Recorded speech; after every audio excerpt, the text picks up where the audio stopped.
Dr. Eric Kelly III and a host of phenomenal speakers from all around the globe for this 7-day virtual event that you don't want to miss. The mission of the Black Business Expo is to raise scholarship money from kids all the way from high school all the way from college. The Black Business Olympics is one of the largest Black business showcases in the world. It is an opportunity for businesses and companies to showcase their businesses globally. We are going to be giving away laptops up to $5,000 away to students. Again, I'm Olivia Appleberry, the founder of 2 Cents Finance and one of the speakers for the expo. I am so excited to see you there. For more info, go to www.blackbusinessexpousa.com or call 919-308-9090 and hope to see you there. I am Black Business. From the moment I wake until the time I sleep. Yes, I am Black Business. I am Black Business. Tell me, are you Black Business? I am Black Business. Do you support Black businesses?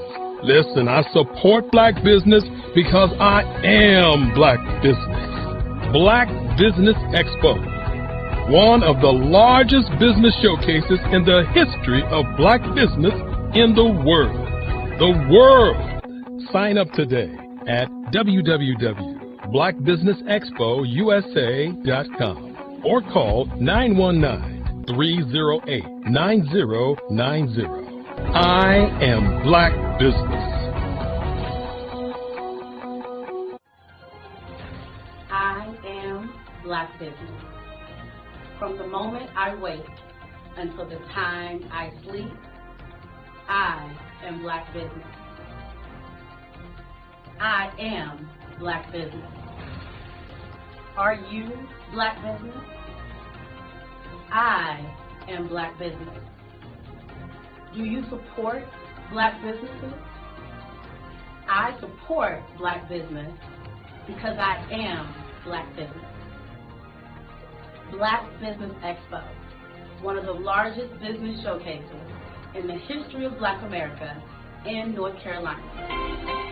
Join Dr. Eric Kelly III and a host of phenomenal speakers from all around the globe for this 7-day virtual event that you don't want to miss.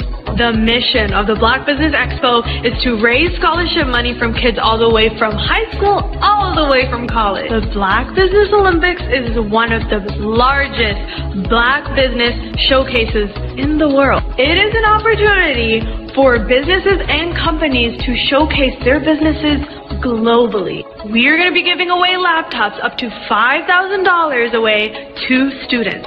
Again, I'm Olivia Appleberry, the founder of 2 Cents Finance and one of the speakers for the expo. I am so excited to see you there. For more info, go to www.blackbusinessexpousa.com or call 919-308-9090 and hope to see you there. I am Black Business. From the moment I wake until the time I sleep. Yes, I am Black Business. I am Black Business. Tell me, are you Black Business? I am Black Business. Do you support Black businesses? Listen, I support Black business because I am Black Business. Black Business Expo, one of the largest business showcases in the history of Black business in the world.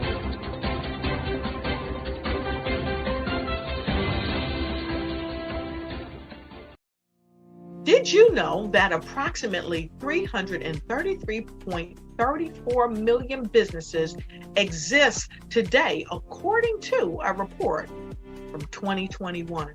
And you may be one of those businesses, or maybe you're not in the business market yet, but you're aspiring to be a business owner. Well, guess what?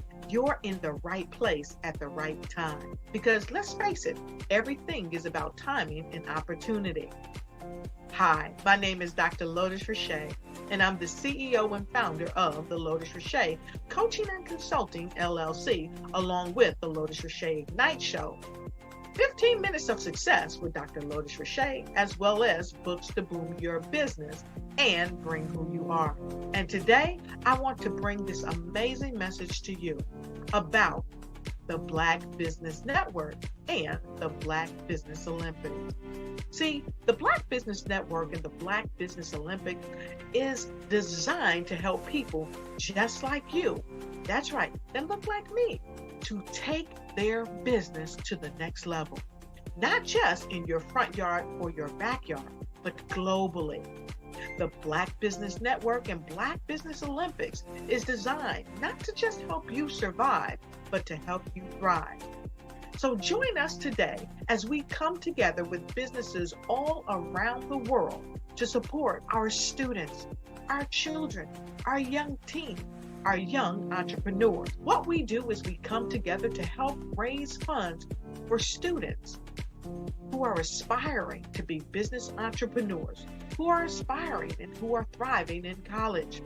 We endow them with a wonderful opportunity to gain scholarship of either a laptop or several thousands of dollars.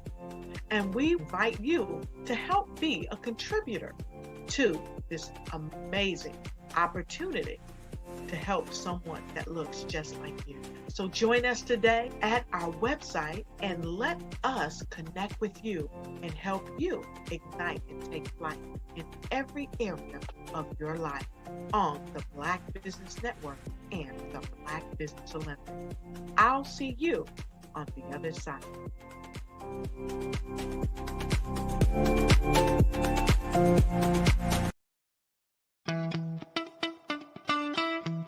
How many times have you been asked to help someone you didn't even know, a student, a business entrepreneur, or did you ever even ask, where did they end up? That business, that friend, that entrepreneur. Well, just maybe they ended up in a gang, bankrupt, homeless, or worse, dead. Maybe they turned to crime, drugs, and alcohol. Did you ever wonder? Did you destroy their dream, or was your life always so easy? At the Black Business Olympics, we started a movement to help students complete. Give them hope and foster success. Help them to leave their dreams of providing laptops, computers, and up to $5,000 in scholarship funds. Today, we ask you to help a student, a business owner, or an entrepreneur to realize their dream by sponsoring them, supporting them, and buying from them. Consider this. With $1.6 trillion in our Black community, we only ask for a small donation for our students, our businesses, and our entrepreneurs. And you can change a life today. So I ask you, what are you going to do? Sit on the sideline and watch our students in high school be leaving, miss out on their dream from lack of resources? Or are you going to donate to the movement and change their future and yours as well? Give us a call today at 919-308-9090. Change their life by investing with action to the Black Business Olympic Fund. The Black Business Olympics, one of the largest business showcases of Black business in the history of the world.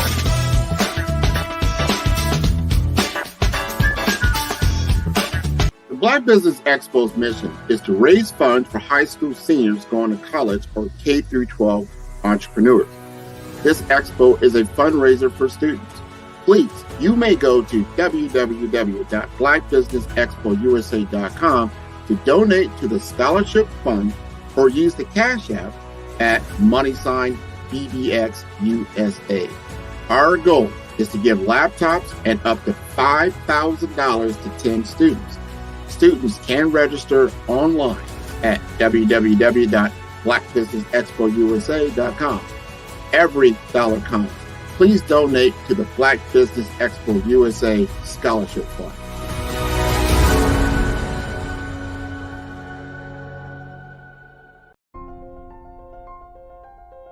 What if you could build your own city?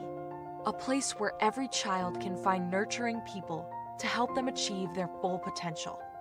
A place where every adult can access job training support. Where health education is abundant. Where social justice ruled the land. A place without limitations. Welcome. You have arrived at STEM City USA. It is what every city should be. A safe and trusted community where you find people and resources to help you become everything you are and beyond. STEM City is unlike anything you have ever experienced. It is a digital twin of the world around you, only better. STEM City is about energy and soul renewal. It is more than a digital world. You can almost feel the power of live cultural events, music, and theater. STEM City promises a better future for children with caring mentors and hands-on activities with dedicated tutors to support our youth. STEM City is your passport to a healthy lifestyle with weekly events addressing our community's many issues. STEM City is your financial well-being with helpful information on wealth management, career advancement, job training, and so much more. STEM City is the community you deserve. It is the city where your dreams can come true. STEM City USA, a place in the sky that is accessible to all who reach for the stars.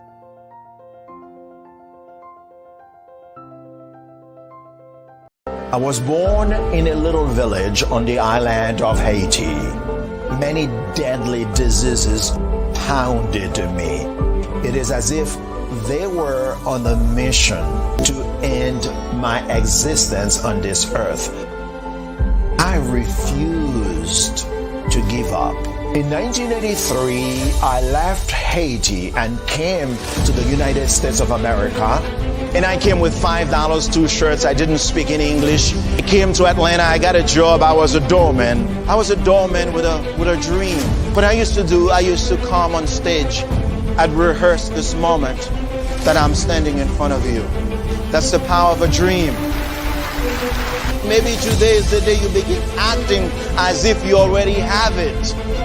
And then step out with full force. Take a risk. No condition is permanent. Don't let your situation distract you. You are chosen. You are called. You are born for a purpose in this life.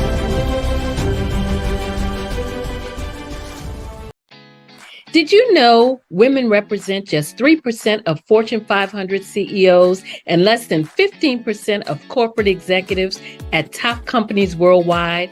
Have you wondered what the secrets are to getting into the top ranks, whether in the private or public sector?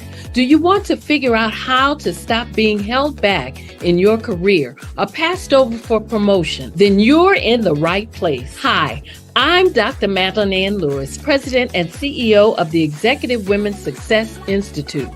I have decades of experience in the military, the federal government, and corporate America, and my mission is to help women succeed and tap into their full potential.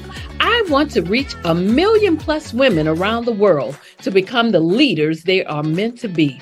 So if you want to move into a management or executive level position, or maybe you are a female veteran transitioning out of the military into business entrepreneurship, then reach out to the Executive Women's Success Institute at 301-693-3284. Let us get you on the fast track to success.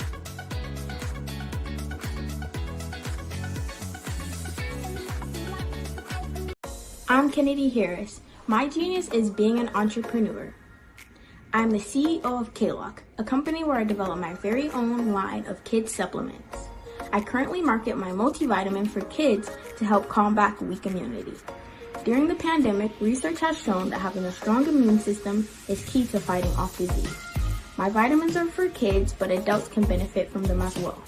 I'm adding a proprietary blend to my supplement line. I want to create my own blend so that I have a competitive edge in the marketplace. Staying healthy is important to me so that we live longer and have healthier lives. My website is klockproducts.com. That is K-L-O-C-K. Genius is common.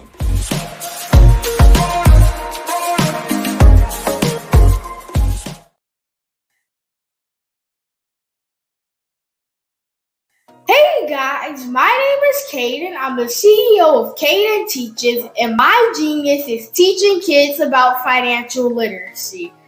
Throughout my financial products, such as my financial flashcards, my activity book, and my newest project, my financial bus, which I bought. And on the bus, it has a mock bank where kids will learn how to deposit and withdraw money, a mock grocery store where kids will be able to learn how to have a family budget, and a mock stock exchange where kids will even be able to learn how to invest in stocks.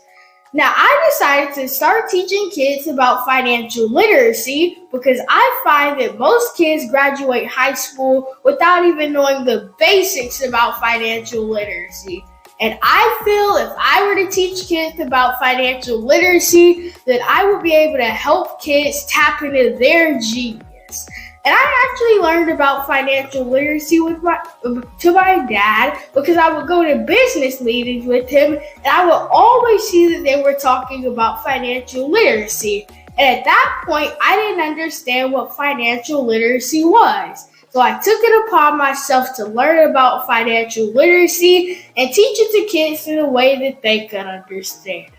But I want you guys to help me help kids tap into their genius by going to my website, cadenteaches.com, and you can sew into me in my financial bus by going to my GoFundMe link. And remember, if Caden can, you can too. Because genius is common. I'm Ramon Ray, founder of Smart Hustle Magazine and smallbiztechnology.com.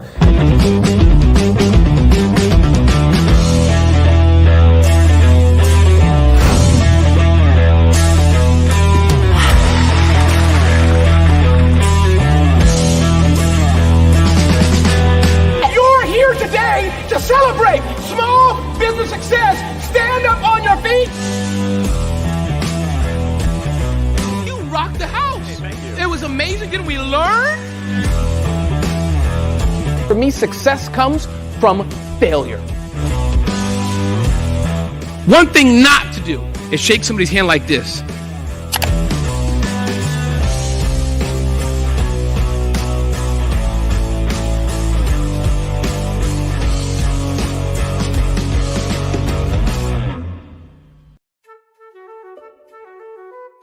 This is Dr. Arnold T. Petsworth. He's the owner of Petsworth Vet World, a veterinary clinic in Hopton, Connecticut. His patients include dog, cat, frog, fish, Goldie, dog, and this alpaca. Due to doctor-patient confidentiality, we can't tell you their names. Business at Vet World was steady, and then quarantine hit. Neighbors brought new four-legged friends into their homes. Bunnies. Bunnies everywhere. Dr. Petsworth welcomed these new patients with open arms. The only problem? There were more appointments than he could manage. That's when Dr. Petsworth turned to his American Express business card, which offers spending potential that's built for his changing business needs. He decided to hire a new assistant, Julio, and with spending power built for business purchases, he used his card to furnish a new exam room. Together, Dr. Petsworth, Julio, and American Express Business made sure all the pets of Hopton got the love and care they deserve. And everyone was happy. Get the card built for business by American Express.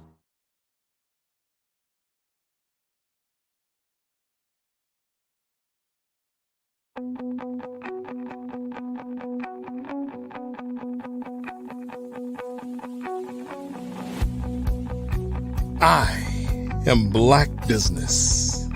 From the moment I wake until the time I sleep. Yes, I am Black business.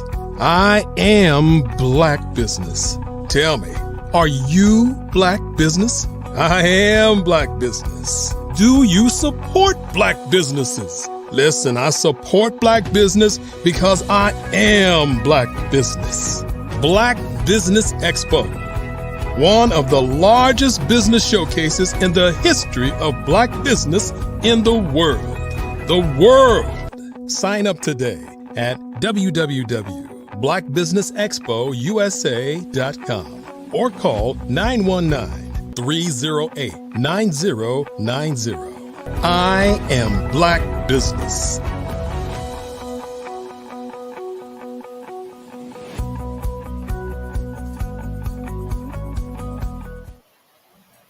Good morning, business owners, entrepreneurs, thought leaders, and corporations. Welcome to the Black Business Network.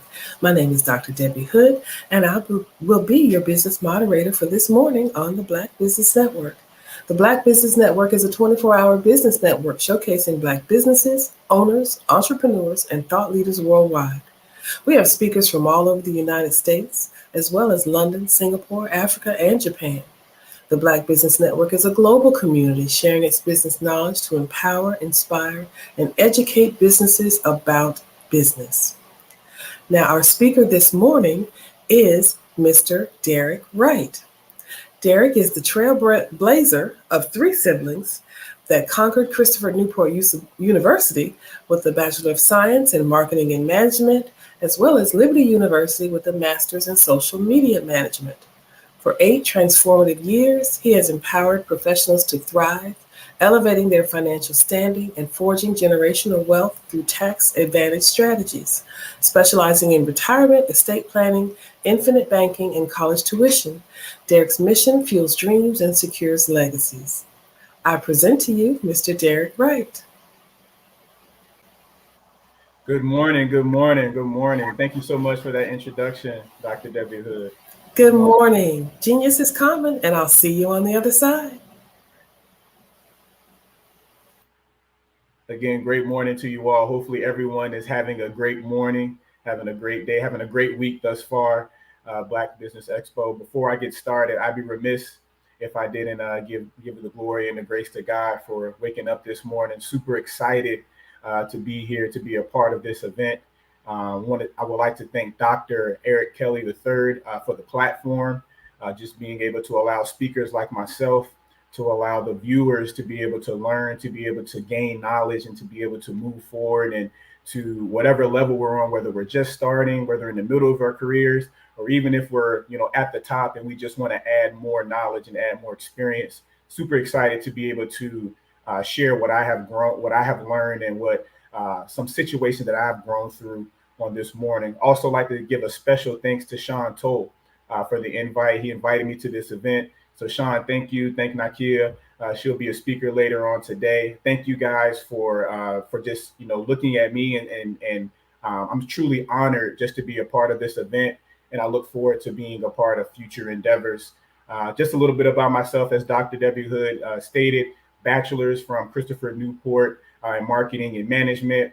Was able to earn, was excited and elated to earn my degree from Liberty University in Social Media Management. And currently, as a financial strategist, I have the privilege and the ability to be able to talk to people, to help them not only invest in their future, but create plans.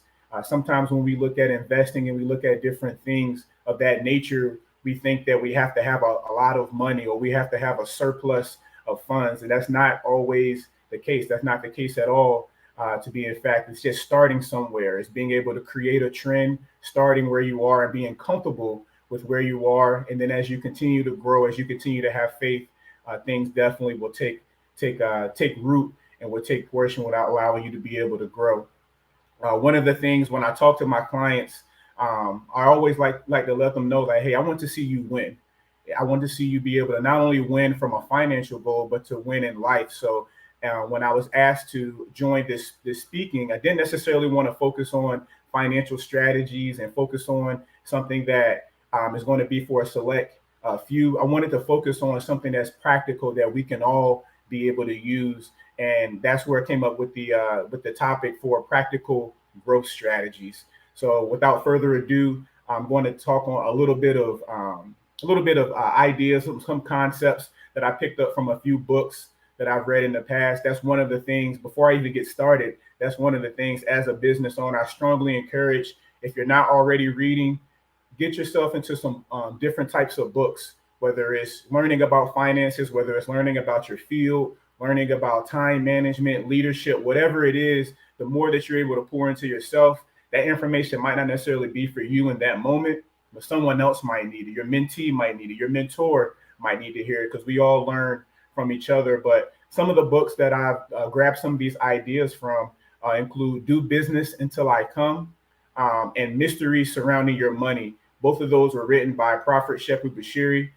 That's actually my pastor and my leader, my spiritual father. So I wanted to make sure that I use some of those tools that I've learned to be able to share that with you today. And I will kind of let you know, full disclaimer, there will be a little bit of scripture reference. I'm not here to preach a sermon or anything like that, but I definitely want to let you know where I've come from and what I've learned. And I want to be able to share that with you today. So first topic, the first thing I like to cover on today, as a business owner, as anyone who is looking to achieve anything or to grasp a goal, one of the biggest things I heard Ramon Ray speak on it in the commercials, you can't focus on your past failures.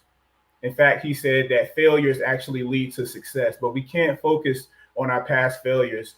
Philippians 3:13 tells us that, brethren, I do not count myself to have apprehended, but one thing I do, forgetting those things which are behind, reaching forward to those things which are ahead. Again, that's Philippians 3:13. Brethren, I do not count myself to have apprehended, but one thing I do is forgetting the things that are behind me and reaching forward to those things that are ahead. So putting the past behind us and being able to reach forward. And sometimes it sounds a lot easier. It's a lot easier said than done.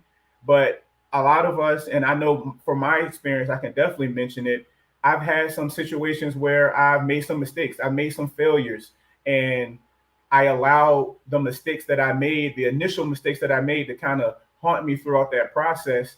And it made me kind of figure out, do I really want to continue to try this? Do I want to continue to do this endeavor? Do I want to continue to work here? Because it seems kind of hard. And, I've been trying so hard. I've been trying for this time. I've been praying for increase. And for whatever reason, things didn't happen. And just because you have failed, or just because you've had a failure or a mistake in that previous scenario, it does not predetermine that your next endeavor will be a failure of success. Looking at Thomas Edison, most of us know him for inventing the light bulb, but what we may not know is that it actually took him 1,000 attempts to finally manage to create a light bulb. 1,000 attempts. So when he was interviewed about this process, and the interviewer said, hey, you failed 999 times, his reply to that question or that statement was that he didn't fail, but he actually discovered 999 ways on how not to make a light bulb. So just having that mindset, that growth mindset, that he knew he had a vision, he had a plan, he knew the light bulb was going to come in some form or fashion, but he didn't focus on the failed attempts. He didn't focus on what went wrong. He focused on what could go right. And this is the attitude that we have to have whenever we do in anything, whether it's, selling, any type of items, whether you're selling products or service. We can't allow ourselves to be limited by the failures, or limited by the mistakes, or limited by people saying no, by the rejection. We have to continue to strive forward, continue to pull forward and push forward, because we know that there's no failure on the way to divine destiny. You had to go through that process. You had to go through that lesson. You had to go through that obstacle in order to get to where you are today. Because now you went through the test. Now you have a testimony. Now you can go through that. Now you can focus on the future, because the future is inspiring, it's motivating. And as I mentioned, I've had some failures and things of that nature. As a financial strategist right now, I actually started this journey back in 2013. 2013, I was still in school, looking for different jobs. As you all know, we try to hustle, look at different things.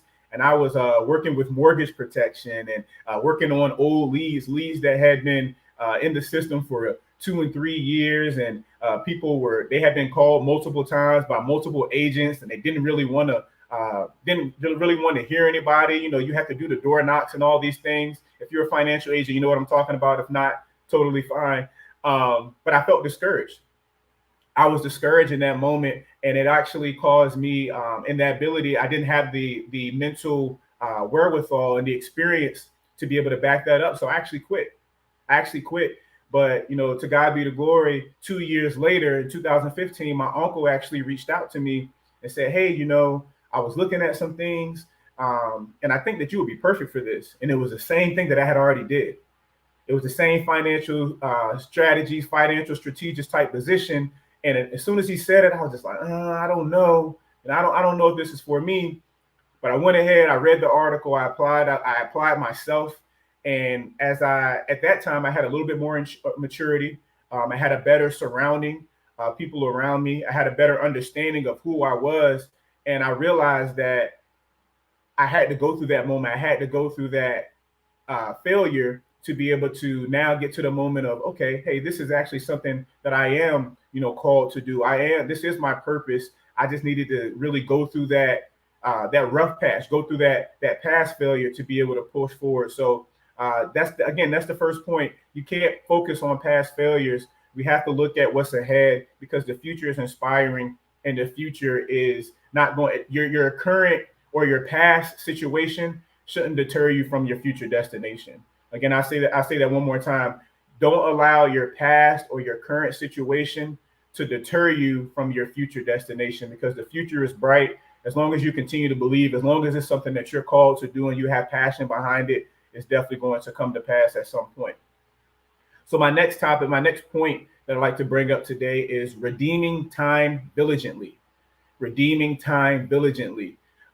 When I say redeeming time diligently, Ephesians 5:15 and 16 says, see then that you walk circumspectly, not as fools, but as wise, redeeming the time, because the days are evil. So we're walking circumspectly. We're walking in a way that has purpose. We're not walking in a foolish way. We're not entertaining foolish things. We're walking looking for wise things. We're reading books. We're devoting ourselves to learning about our craft, learning different fields of study, learning different activities and different topics that we can learn to now be able to add value to what we already know. As a business person, again, it doesn't matter what field you're in, we focus on redeeming the time.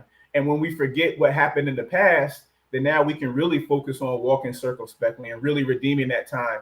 Because at the end of the day, we've all heard this adage, you know, time matters. Time is money at the end of the day. And this is very true, because every minute that we waste, we're losing money. And every minute that we add value is actually worth money. Our time now turns into money. And whether we are taking that time to be able to devote into watching our favorite Netflix show, or we can take that time to be able to focus on something that's going to help us with our business. Either way, we can maximize our time to be able to, because we don't know what is going to happen when we devote ourselves to that new expo, or when we put that time into reading that new book, or when we take on that time management course. It's something that can create value, something that can help us move forward, and something that can allow us to be able to invest our time more wisely. In fact, King Solomon even talked about it in the Bible, where he says that we should devote our time in the evening. We should sow our seed in the morning, sow thy seed in the evening, withhold not thine hand, for thou knowest not whether you will prosper, this or that, or whether they both shall be alike good. And what that means to me is that whether you're working a business in the morning, in the evening time, devote that time to investing. Devote that time to learning more about your craft, or learning more about your business, or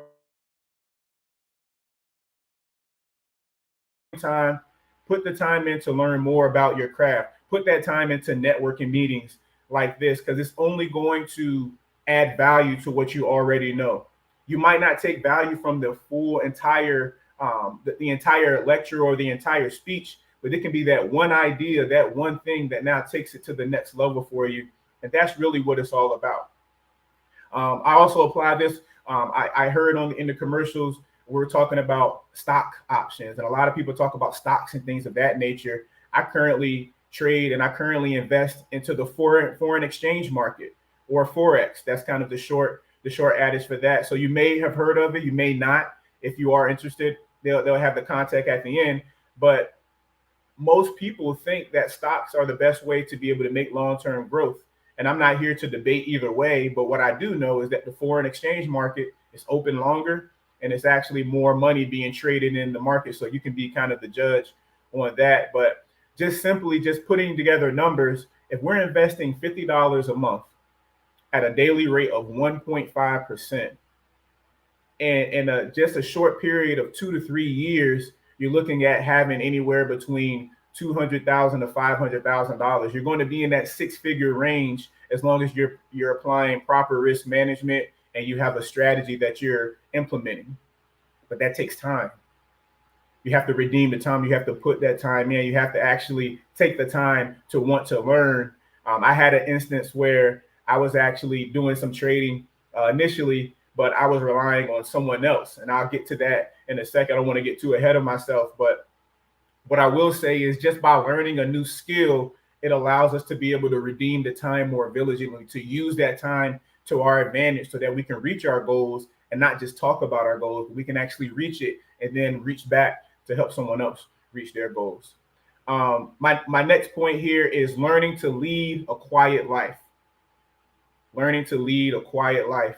Now, the reason why we talk about learning to lead, I wanted to talk about this today because in the social media age that we're in, sometimes it seems kind of contrary. You know, we always want to promote what we're doing, promote different expos and promote different things of that nature. And that's great. I think that we should definitely do that. But it doesn't mean we should promote all of our ideas.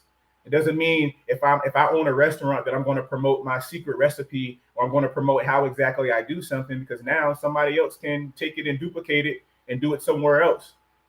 Maybe they have the resources, but they needed that one thing from me. So I say leading a quiet life because we need to have some alone time. We need to have that time to think, whether we talk to a mentor, whether you have someone who's a spiritual leader, whoever it may be.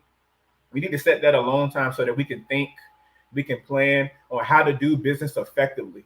And the only way that we can truly do that is by leading a quiet life to allow us to gain that success. Because I'm not sure if you guys have heard this saying, but it's something that I always heard when I was growing up. When it's all said and done, a lot more is said than done. So I'm gonna say that one more time. When it's all said and done, a lot more is said than done. And we want to be doers. We want to do things. And so in order to be able to do that, we need to have that quiet time to be able to take time to invest in our business, to take time to be able to grow and to be able to do exactly what needs to take place. Our next point for today is do not trust yourself. Do not trust yourself. Again, it sounds contrary for what we hear in the world, but it's definitely, there's a point, there's a method to the madness. The word says in Deuteronomy 8:18 that you should remember the Lord your God, for it is he who gives you the power to get wealth, and he may establish his covenant, which he swore to his fathers as it is this day. So again, what that's saying to me is that it's not necessarily us who's doing the adage, who's doing the activities, but it's actually God within us. It's the spirit within us. And as you can see, I'm a believer. There's something in you. There's a spirit that's in you that allows you to be able to create wealth, that allows you to be able to not trust in your own effort, but know that there is something else that is greater out there. And even if you say, well, hey, I don't necessarily believe in that, totally fine. But think about this for a second. If you and I, if we're both doing the same exact thing, if I'm a financial strategist and you're a financial strategist, and we're both going out, we're doing business, we're networking, we're talking to all these different people. If one person is just going out on their own effort and the other person is doing the same exact thing, but as they're doing it, they're also praying, they're fasting, they're telling God that, hey, God, by you blessing me with this is going to allow me to advance your kingdom. This is going to allow me to help others who have goals, who I see that they're struggling, but right now I don't have the means to be able to help them out. But I know if you help me, if you help bless me, then I'm going to go bless them. Over time, by engaging that external power, that person who is doing the extra praying, who's doing the extra effort, just by 1 + 1 doesn't always equal 2. Sometimes that 1 + 1 can equal 3 because you got someone else helping you out. It's more value. It's going to create more value for you at the end of the day. So we definitely want to have the ability to be able to create wealth, have the ability to be able to know that whatever it is that we have in front of us, whatever we're facing, we want to have that. We want to have that entity that we can trust in and that we can believe in and that we can move forward. Good morning again, Mr. Wright. I was sitting here taking some notes and had some questions. Just wanted to pop in real quick before we wind it up. First of all, I want to make sure that we get your contact information and how we can reach out to you. So can you give us your contact information? Yes. So contact information, my contact number will be 757-738-3523. That's my current number. If anybody reaches out to me, they could just say, hey, I heard you from the Black Business Network. I have no problem with having my number out there. I'm on LinkedIn. I'm also on Facebook. You could just search Derek Wright. That's the best way to follow me, to find me, on those platforms. Good email address is my first name, Derek, D-E-R-E-K is right there on the screen. 7 Wright. So it's Derek7Wright@gmail.com. So those are usually the main ways that people contact via phone, social media, or email. But that's what I would say would be the best way to reach out to me. Perfect, because we didn't want to miss those points, and I was writing them down as making sure that we are scheduling our time appropriately, that we are taking those breaks from social media, we are using our support system so that we're not just leaning on ourselves. So we thank you. Absolutely. Thank you so much for having me. Thank you again for allowing me to share. And again, I look forward to, thank you to Dr. Kelly for allowing us to have this platform. And Dr. Debbie Hood, I just thank you for your time. I know you're jumping through different meetings. Everywhere. Thank you for your, I know you make it look easy, but I know it's not easy. So thank you for your effort. Thank you for your effort. And we thank you. you. Very easy. And look, genius is common, and I will see you on the other side. You sure will. All right, take care. All right. Remembering the Black Business Expo's mission is to raise funds for high school seniors going to college or even our K-12 entrepreneurs. This expo is a fundraiser for students, so you may go to www.blackbusinessexpousa.com to donate to the scholarship fund or use the Cash App that you see on the screen below, which is $BBXUSA. Our goal is to give laptops and up to $5,000 to 10 students. The students, you can also register online at www.blackbusinessexpousa.com. Every dollar counts, so we want to remind you to donate to the scholarship fund.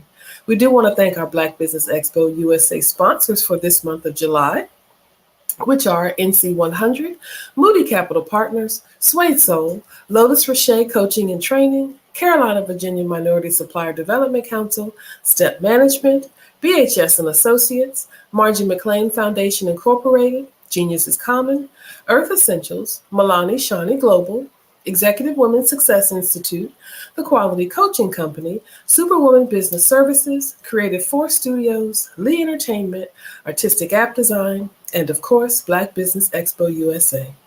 Genius is common, and I'll see you on the other side.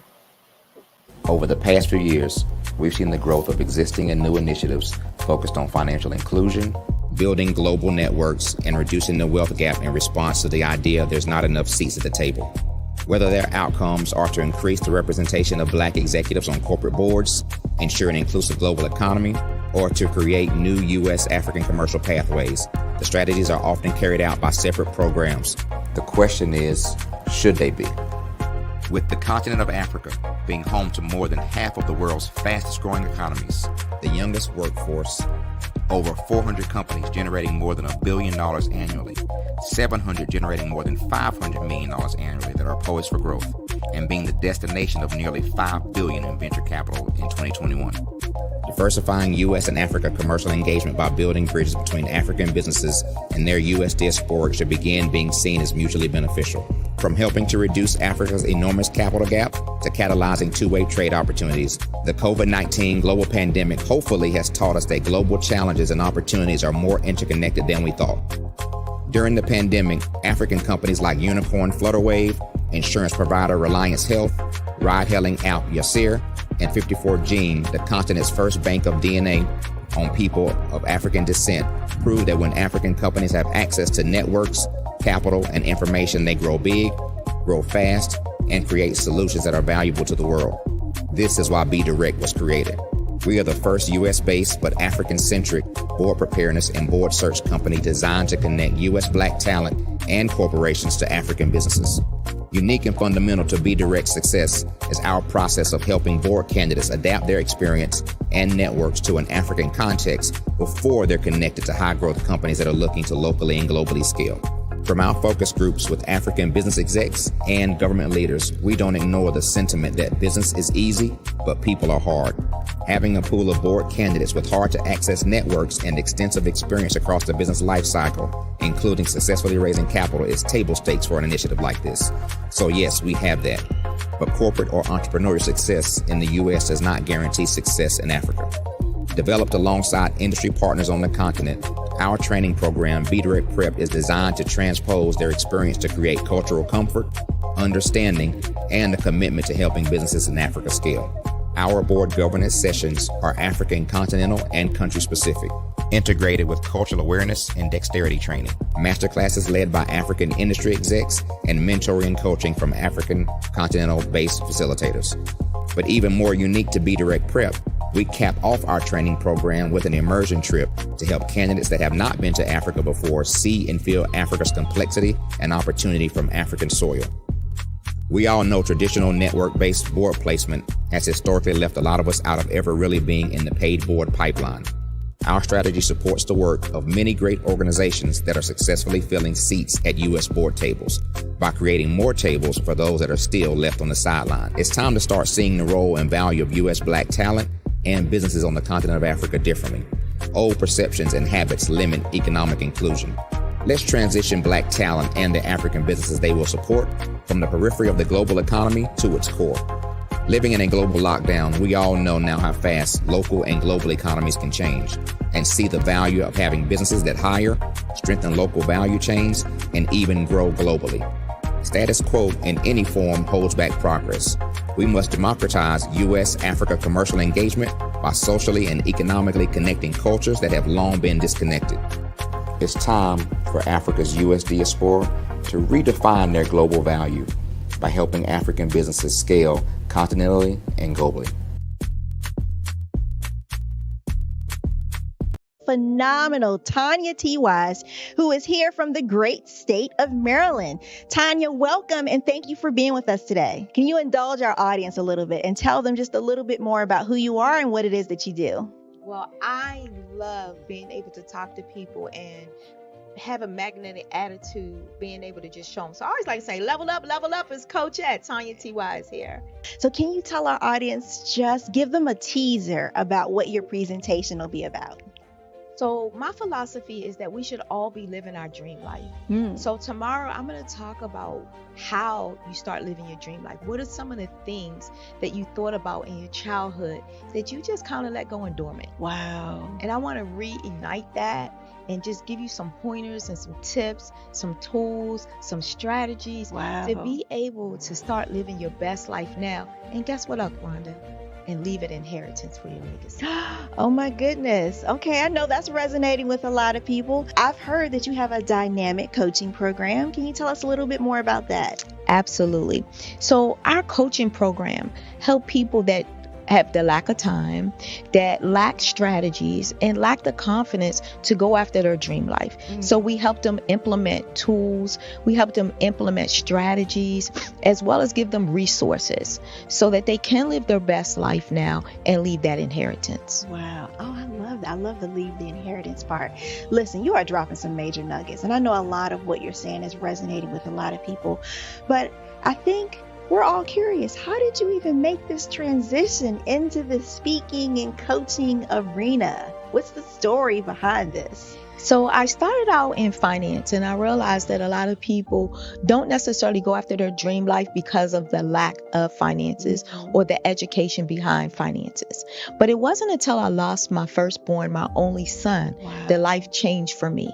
And where I was going after it all, living the corporate life, hit my 6-figure income and living in my dream house with my dream man, driving my dream car.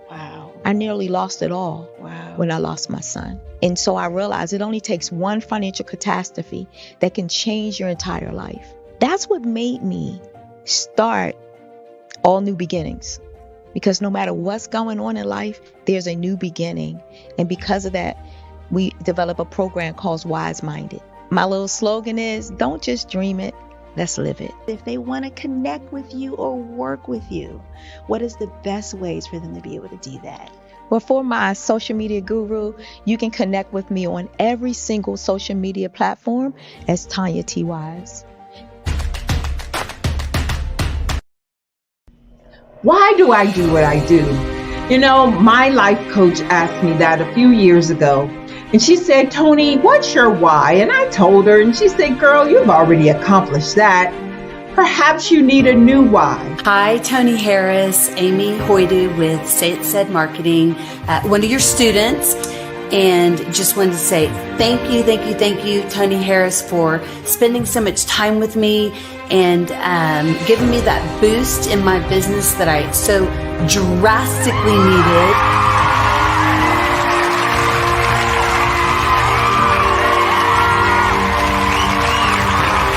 My why is to touch, move, and inspire my clients to take drastic steps to be better than they were before they met me. I'm a resource. I'm a connector. I want to help people build deeper relationships that are beneficial to their life and business. That's what I do best. So, first thing you got to do is show up. And speaking is a way to magnetically attract your ideal client to you. How many of you use social media that way? Absolutely, and this is how you look to the world. Drastic steps are the steps that are needed to be successful. And my business is drastic denotes a mindset. Getting out of your comfort zone. Doing something that you don't necessarily feel comfortable doing, want to do, but you know it's a necessary step to be successful in your business. I get the most satisfaction when I see my connections flourishing into relationships long after I am gone. Hi, my name is Jasmine Augustine with Linda Jasmine, and I've joined several networking and referral groups in the area. And Network in Action Northeast Houston with Tony Harris Taylor is one of the best organizations that I've joined. I love that piece of what I do, and it is what fuels my fire.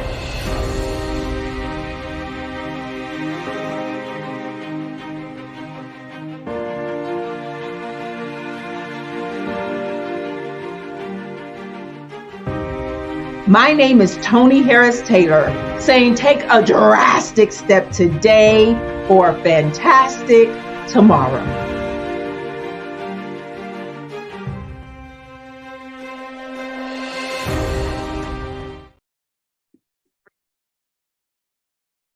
Hello, I'm Dr. Madeline Ann Lewis, President and CEO of the Executive Women's Success Institute. And my genius is helping women accelerate the path to success. You know, I was blessed to have strong women in my life who encouraged, motivated, and pushed me to do my best and to never even think about giving up on my dreams.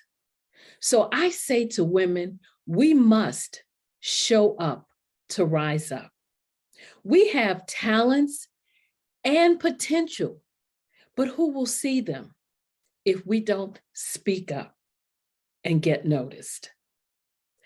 I know that women are a tremendous resource on this planet, and there is nothing more fulfilling than helping a woman tap into her full potential.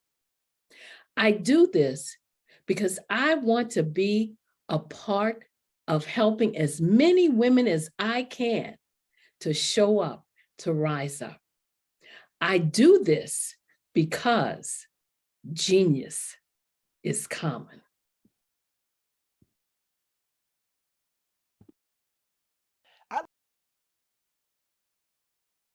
I'd like you to imagine with me if you will, opening an app where you can collaborate with like-minded individuals from around the world, get inspiration and in-app tools to launch and grow your business, as well as share your knowledge and earn compensation, all in one app.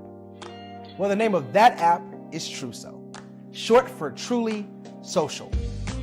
Hi, I'm Matthew Newman, the founder and CEO of Truso. A new concept in social media, Truso is designed from the ground up to be a platform that's both social and empowering for all its users. How exactly do we do that? I'm glad you asked. First, Truso brings the world together via video. Psychologists assert that video provides a significantly more effective connection than audio only. When you enter a community on Truso, you're face to face. Second, on Truso, you don't have to have 1 million followers to monetize. Our business model allows all hosts and moderators to monetize, no matter the size of your following, by 1, producing fee-based content, and 2, inviting others to join the platform as subscribers. Even more, Truso has an in-app resource library with over 100 free resources, forms, and documents to help you build your brand and grow your business. Third, Truso is inclusive. The deaf and hard of hearing communities make up 360 million people worldwide. Unlike audio-only apps, Truso embraces this community, providing a networking platform that allows them to participate via video and closed captioning. We even have a deaf and hard of hearing foundation in the works as well. Fourth, Truso is both social and safe. We refer to Truso as a virtual extension of the beauty shop, barbershop, and brainchild of the community. A place where there's laughter, along with wisdom, growth-oriented conversation, and genuine connections in a safe space. Truso even has proprietary security to ensure we maintain a safe environment for everyone. Where are we at now? Truso is live, y'all. We've launched in beta and we're acquiring users daily. We have an incredible development and marketing team, plus amazing celebrity influencers at the table, helping us spread the word around the globe, beginning within the African diaspora and beyond by creating a safe space for growth, connection, and collaboration. We're truly excited about Truso. We've created something special for which there is a global market. And we invite you to embark on this journey with us as a shareholder. The future for Truso is truly bright. Join us and let's go there together.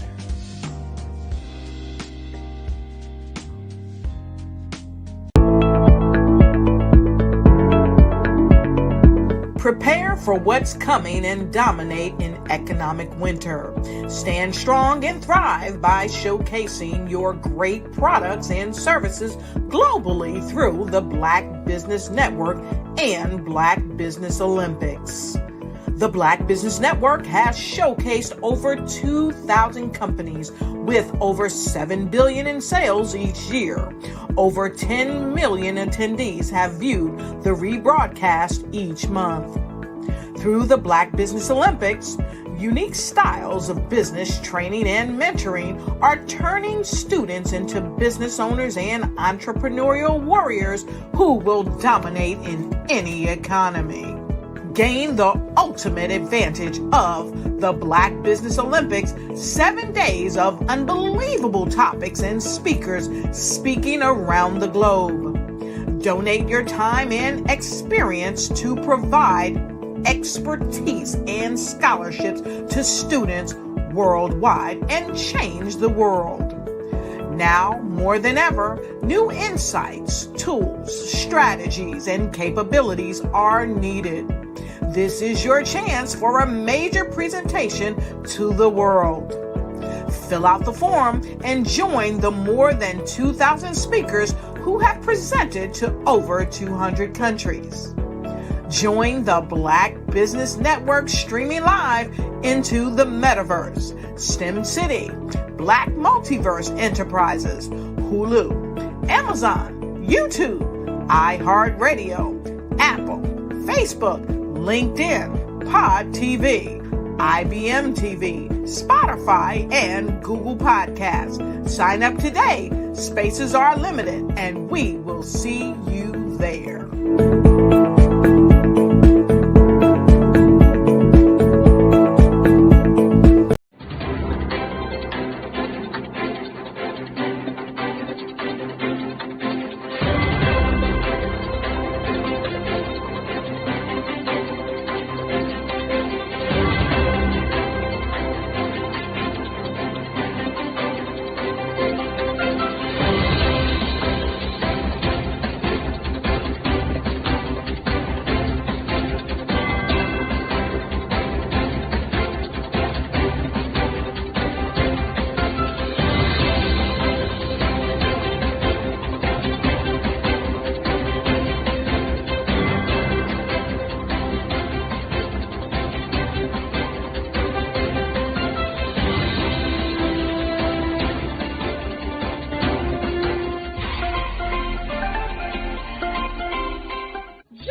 Dr. Eric Kelly III and a host of phenomenal speakers from all around the globe for this 7-day virtual event that you don't want to miss. The mission of the Black Business Expo is to raise scholarship money from kids all the way from high school all the way from college. The Black Business Olympics is one of the largest Black business showcases in the world. It is an opportunity for businesses and companies to showcase their businesses globally. We are going to be giving away laptops up to $5,000 away to students. Again, I'm Olivia Appleberry, the founder of 2 Cents Finance and one of the speakers for the expo. I am so excited to see you there. For more info, go to www.blackbusinessexpousa.com or call 919-308-9090 and hope to see you there. I am Black Business. From the moment I wake until the time I sleep. Yes, I am Black Business. I am Black Business. Tell me, are you Black Business? I am Black Business. Do you support Black businesses?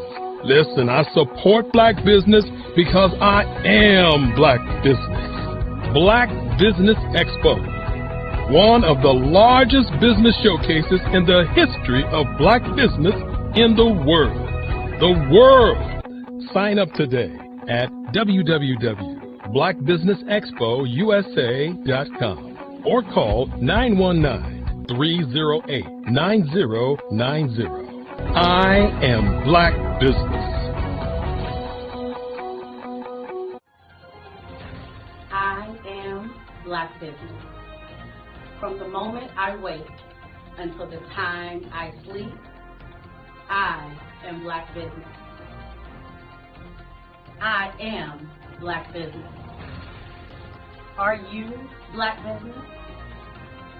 I am Black Business. Do you support Black businesses? I support Black business because I am Black Business. Black Business Expo, one of the largest business showcases in the history of Black America in North Carolina.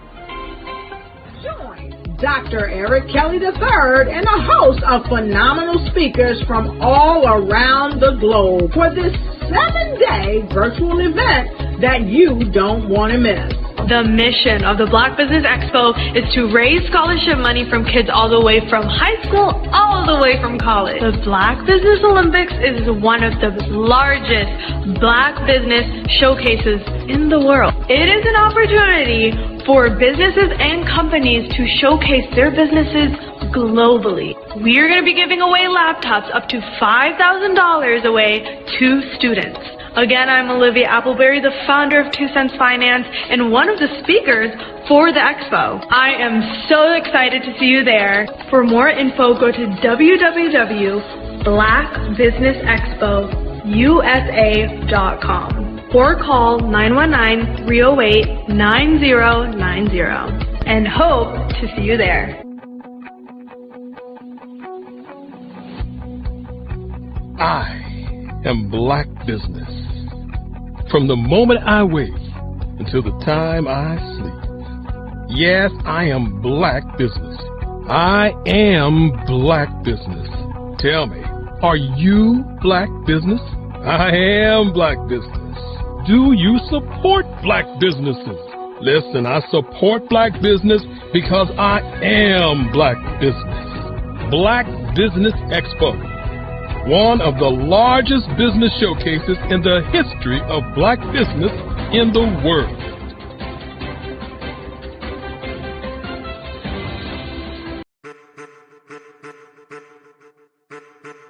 I am a child of the Most High God. He has gifted me in ways that I could not even imagine and didn't know.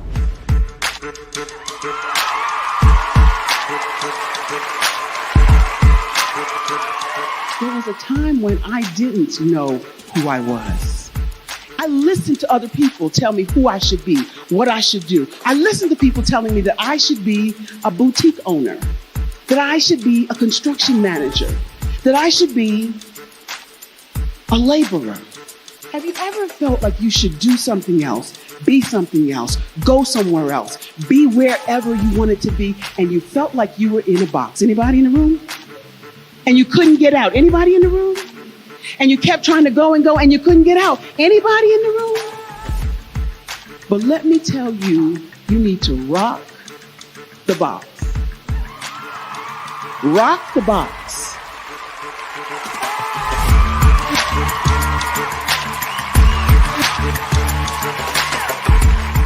I am engaging, inspiring, and empowering.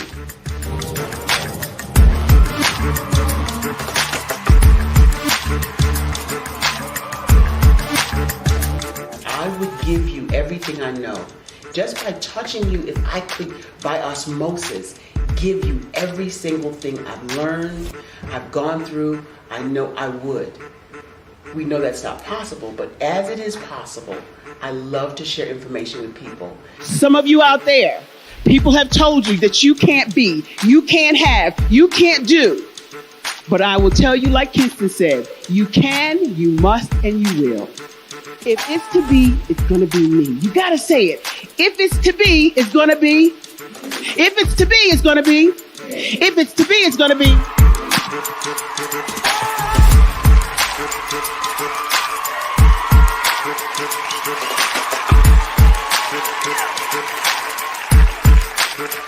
Barbara is because she believed what her mama said about her and not what other people told her. Every day you wake up, when you're in a situation, it's your choice whether it's an advantage or the disadvantage. She gained her confidence and her life, and now she is a testimony. If I can help you elevate yourself, then I feel like I'm elevating my own self as well. What you know and I know together can change the world.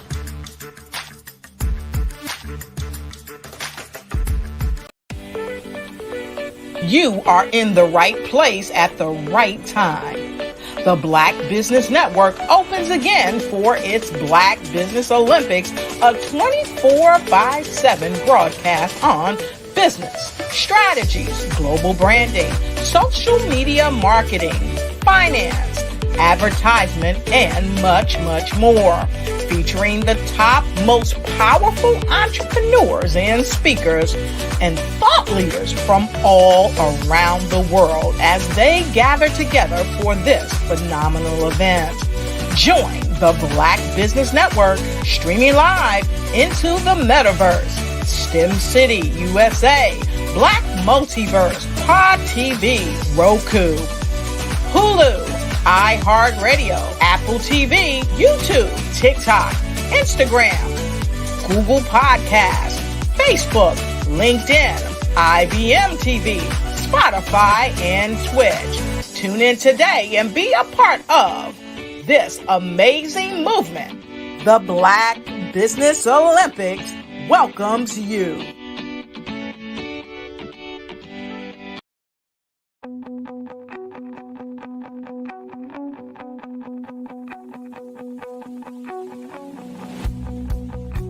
I am Black Business.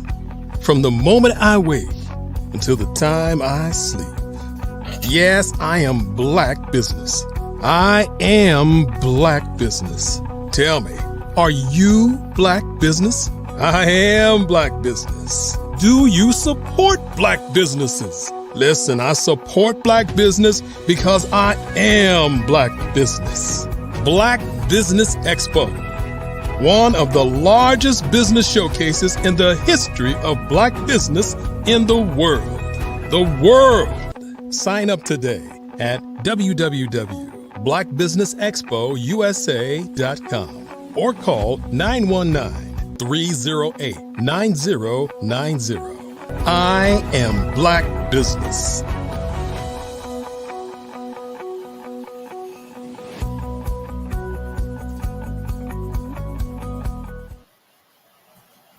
Good morning, business owners, entrepreneurs, thought leaders, and corporations. Welcome to the Black Business Network. My name is Dr. Debbie Hood, and I'll be your business moderator for this morning on the Black Business Network. The Black Business Network is a 24-hour business network showcasing Black businesses, owners, entrepreneurs, and thought leaders worldwide. We have speakers from all over the United States, as well as London, Singapore, Africa, and Japan. The Black Business Network is a global community sharing its business knowledge to empower, inspire, and educate businesses about business. Our next speaker is Dr. Sandra Wall-Williams. Dr. Wall-Williams is an accomplished senior executive with over 20 years of demonstrated results as a consultant, leader, and practitioner in enterprise IT systems implementation, IT security, digital infrastructure, hardware, software design, digital transformation, enterprise training and development, distance learning, and data systems. Senior level experience in the leadership of workforce development and continuing education. Solution-oriented and executive leadership coaching, strategic planning, and management. I present to you Dr. Sandra Wall-Williams. Good morning, Dr. Hood. How are you? All is well. Good morning. Genius is common, and I'll see you on the other side. All right. Thank you. Well, good morning, everyone. It is a pleasure to be here this morning. I'm here every month, and it's always an honor. I thank Dr. Kelly for this opportunity to be able to come and speak to you. And today we're talking specifically about success strategies for Black women. Okay, and I'm going to do something that I do with you all the time here, and it's become very popular, and that is to have a mentoring session. But before I do that, let me explain a little bit why my background is so different today than it normally is. Well, every month I come home, myself and my brother, we come home, we take care of my dad, right? He doesn't really need taken care of, but we come home and we see him, make sure everything's okay. So I'm actually in my hometown today, in the house that I grew up in, and it's very, very interesting that I'm here today making this presentation, and I'll tell you why. We're talking about success strategies for Black women, and this room that you're seeing behind me now is a room that I actually grew up in.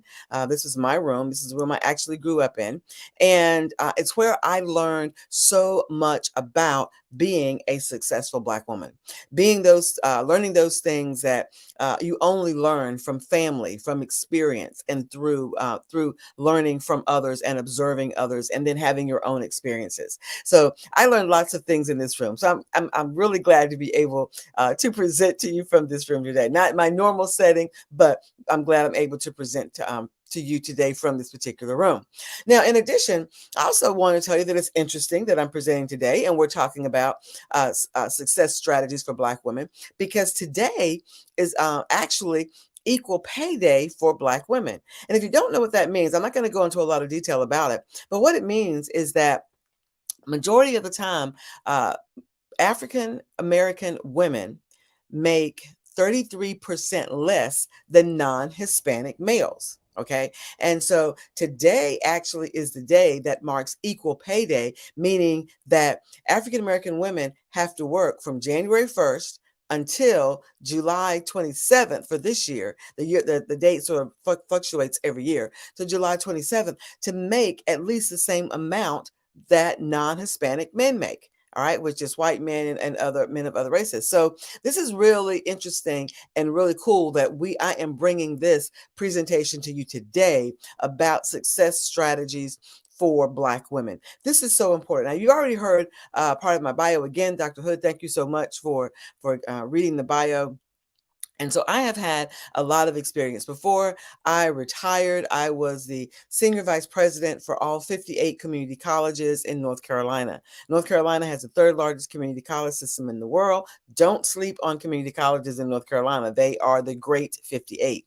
And so while I was senior vice president, in terms of leadership, I can't tell you what I learned. I can't tell you, I can't even hardly put it into words sometimes how much I grew. And I'll tell you that because the growth was from things that were good, things that were great, things that were bad and things that were ugly. Okay. I used to just say the good, the bad, and the ugly, but now I put the word great in there because there were some things that happened to me as a leader that helped to form and help develop me as a leader that I am today. Now, those years that I spent as a senior leader in the C-suite, meaning that I was a C-level leader, and I had the chief was in my title. I reported to the president, and I actually had responsibility for all of technology, everything that made the colleges work primarily, all of distance learning. I had responsibility for all of that in my particular position. But I will tell you what, it was what I learned as a leader. Those technical things are great. Okay. Leading technology was absolutely awesome. But it's what I learned as a leader and what I'm able to apply today that actually has taken me farther than anything else. I now sit on corporate boards. I'm a corporate director for 2 companies, which means I get paid to sit on boards, right? All right. So I'm a corporate director for 2 companies. I am a trustee at Wake Technical Community College. I believe the greatest community college in North Carolina. I am actually also on boards at North Carolina State University, my alma mater, Go Pack. I am the co-chair for Wake Invest in Women, and Wake Invest in Women is an initiative that is county-wide, funded by the county commissioners and housed at Wake Tech, where we are looking at wage disparities among women of color.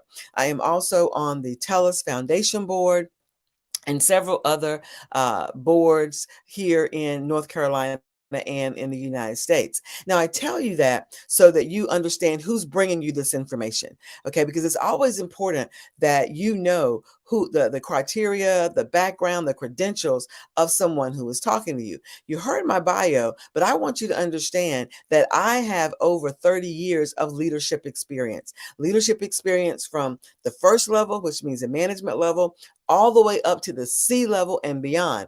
Many people think, well, what is there beyond C level? Beyond C level is board level leadership experience. And that's where you want to aspire to get to at some point. So today, what I want to share with you is I want to give you some examples of some good, some great, some ugly, some bad, and some ugly, right? Through this mentorship process. But really, but to do that, I'm going to give you 3 leadership strategies. And I say that these can be used anywhere. So if you're watching today and you're running a business, you can use these strategies in your business. If you're watching today and you work in a company, you work for someone else, use them in your company, right? If you're watching today and you are in ministry or a nonprofit or whatever it is that you're in, you can still use the strategies that I'm giving you. Because one of the things that I do when I work with women today, and I actually have a professional and personal development company that works with women in leadership, okay? And so one of the things that I do is I work with them to strategically build themselves so that they can execute their vision. And I believe that in every area of your life, you have vision. The vision that we're working on today in this mentorship session is going to be your business vision. We're going to work on your business vision. But to do that, we're going to work on yourself. We're going to work on you. So I'm going to give you 3 strategies. So I hope by now you have pencil and paper and you're writing these down. You never get in the presence of a mentor without pencil and paper to write down what he or she might be saying to you. So I'm going to give you 3 strategies this morning to help make you successful, to support you in moving forward in your next level of success. And you'll hear me use that word quite often. If you ever talk to me, you ever hear me speak, you'll hear me use the words next level of success, because I believe that in every single area of your life, you should have vision, and that vision should move you to your next level of success. Okay. So now let's go ahead and let's dive into these 3 strategies. Now, these 3 strategies are actually a part of what I call my LEAP, L-E-A-P, my LEAP system. Now, LEAP is an acronym for launch exceptionally into your accurate position. Again, LEAP is launch exceptionally into your accurate position. I won't go into here how all of that came about and where LEAP came about, but I will tell you that if you know me, you know it's biblically based, right? So, but that's where it came from. And so when we're talking about going from where you are now to your next level of success, the LEAP, LEAP, this LEAP process gives you strategies to help you to be able to do that, to support you in doing that. There are so many strategies. I'm going to only share with you 3, okay, because of the time frame we have. Again, write these down. If you want to follow me, you can do that as well. But write these strategies down so that you will be able to use these in your business, in your ministry, in your nonprofit, or in your corporate. And remember, these strategies help to build you so that you can execute your vision in a particular area. And again, today, I'm mentoring you from the perspective of executing your vision for your business. So let's get started with the first strategy. Now, when you are talking about moving forward, going to your next level, reaching that next level of success, and you're talking about being able to do that, this is the first thing that I teach. Okay, the first thing that I teach is, and this is your strategy, is to know the product of you. Know the product of you. And when we talk about the product of you, we're talking about know exactly who you are. You need to know everything about yourself, your skills, your abilities, all the things that you do well, the things that you don't do well. That's important as well. Your strengths, your weaknesses, those things that are opportunities for you, those things that are threats for you. Basically, what you want to do for yourself is you want to do a SWOT analysis on yourself. So what's the SWOT analysis? You heard me use the terms already. Strengths, weaknesses, opportunities, and threats. What are those things as it relates to you as a person? Because see, when you talk about the product of you, you can't move forward unless you know the things that you're strong in, the things where you need additional help, the things that are opportunities for you, and those things that are threats to you. You have to be able to know those about yourself. We do them with projects all the time, right? When I was in community colleges, the first thing that we would do when we would initiate a new project is to do a SWOT analysis. We'd identify strengths, identify weaknesses, identify opportunities, identify threats. But when was the last time you did that sort of analysis on yourself? Okay, because if you don't know your own strengths, weaknesses, opportunities, and threats, then you don't know what you're able to add to conversations, what you're able to add to boards, what you're able to add to an organization if they were to ask you to come, ask for your business to come and work. Because remember, when you're in a business for yourself, when you're in business, you are the brand. People are coming in, people are bringing you in because of what you know, because of what you can bring to the table. So you have to know as much about yourself as you do the business that you are doing. So let me give you an example. One of the things I tell people a lot is that I am very authentic. When I say that I'm authentic, it means that wherever you see Sandra, Sandra is going to be the same person, regardless of whether you see me. Whether you see me in the boardroom, whether you see me in the pulpit, whether you see me out with my son, whether you see me out with my husband of 33 years, and our anniversary is tomorrow. Okay, regardless of where you see me, whether you see me here in Rockingham, where I am today at my dad's house, presenting to you, regardless of where you see me, I am authentic. Okay, I will talk to you. I'm the kind of person that will give you the kind of information that you need to help you move to your next level of success, to help you launch exceptionally into your accurate position. Remember that term LEAP, right? So regardless of where I am, so whenever you see me, I'm very authentic. People know that about me. People understand that Dr. Sandra loves people. Dr. Sandra loves the Lord. Dr. Sandra loves what she does. She loves supporting women.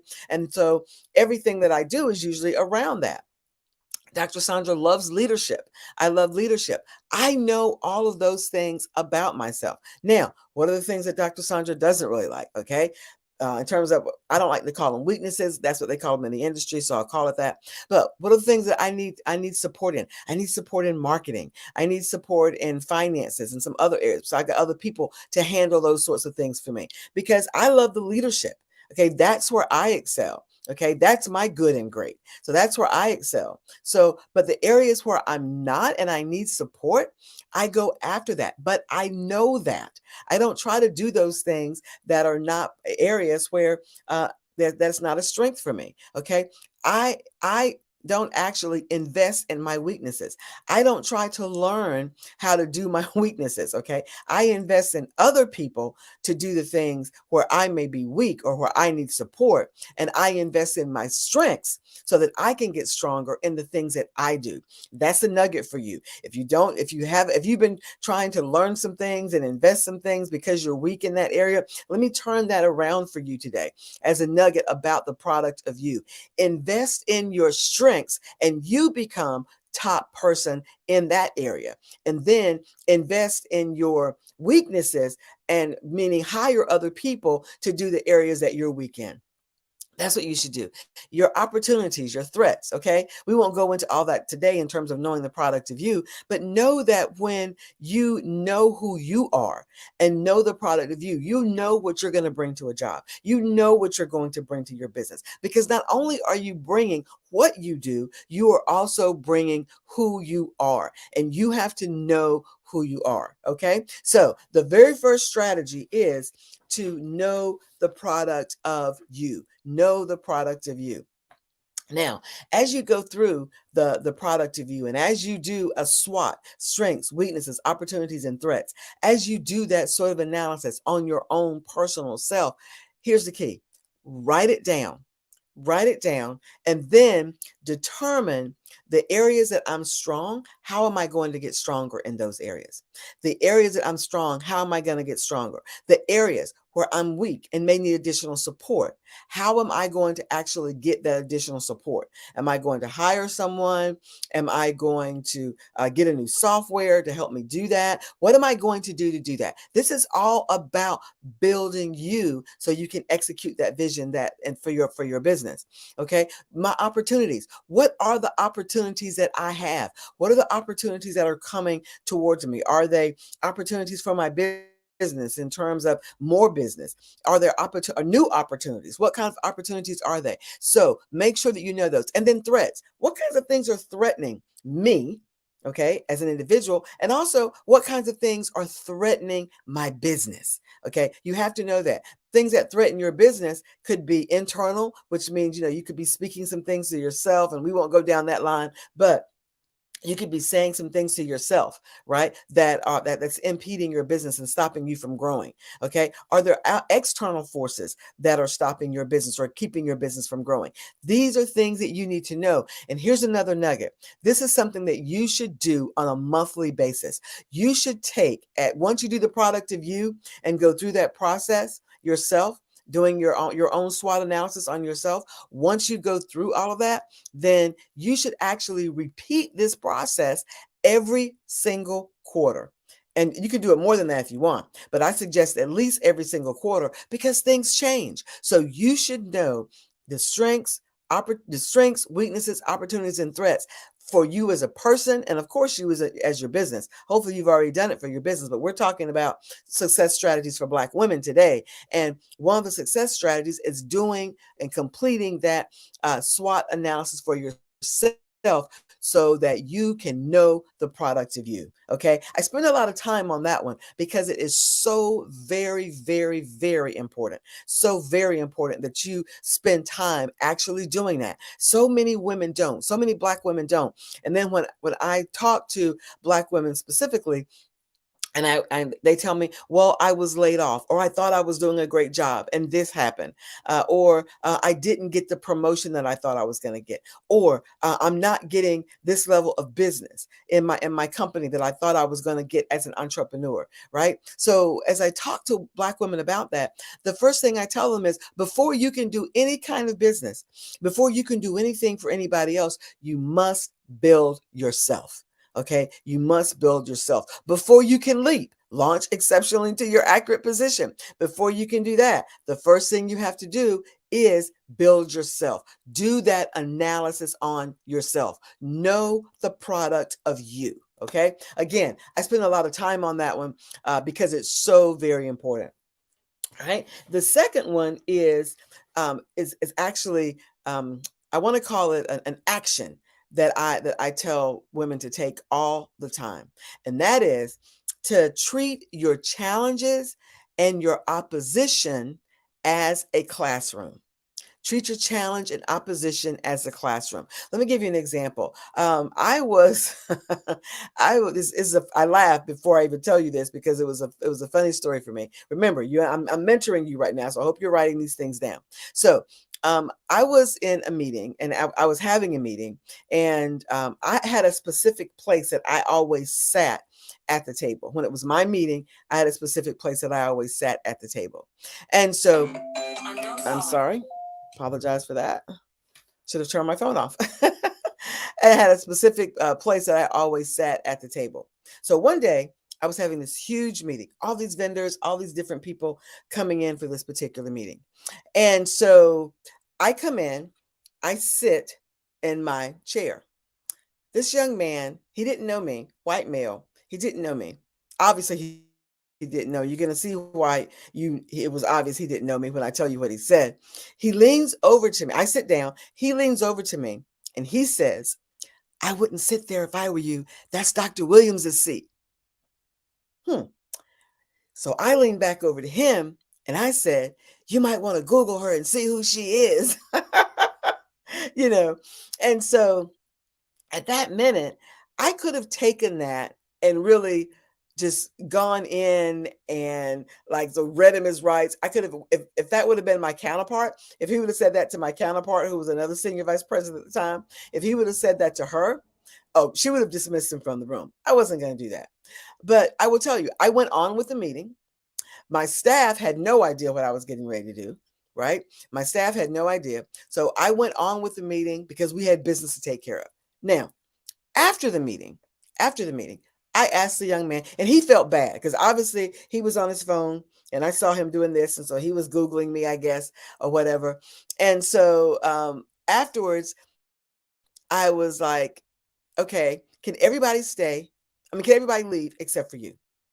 And my staff looks at me and says, "Dr. Williams, do you want us to stay with you?" I'm like, no, I'm good. I can handle this one. I can handle this. And so everyone leaves. He sits there. And I began to educate him on what was wrong with what he just did.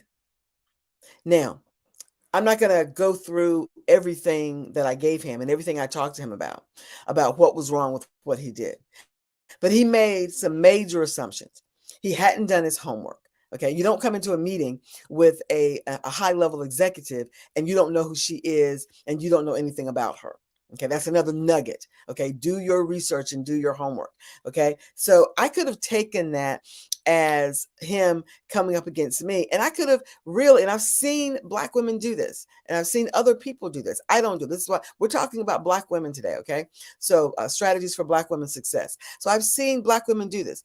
Instead of taking it and just keeping going with the meeting, they would let people know, let him know, look, I'm the boss, I'm Dr. Williams, and all these kind of things, and really, just go into the guy from a disciplined perspective. And I didn't do that. I told him after the meeting, I told him why what he did was incorrect, how he could grow from it, how he could learn from this. And from now on, don't make those kind of assumptions about someone and do your homework. So many things I told him that day. But here's the thing I want to tell you in terms of another success strategy for Black women.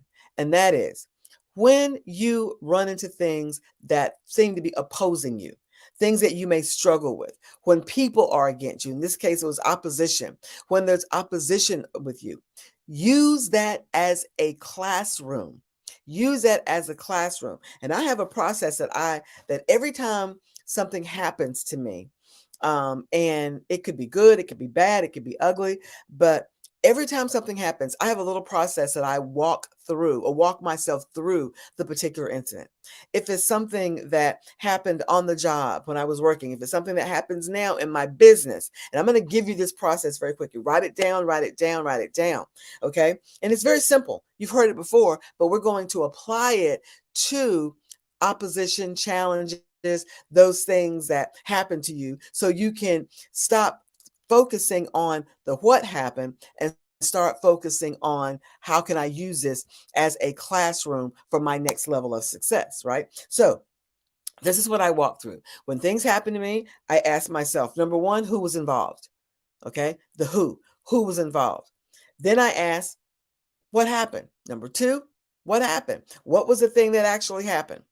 Number three, where did it happen?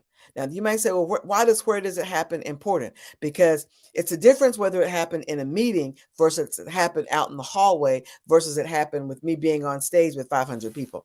Okay. The next one, when did it happen? When did it happen?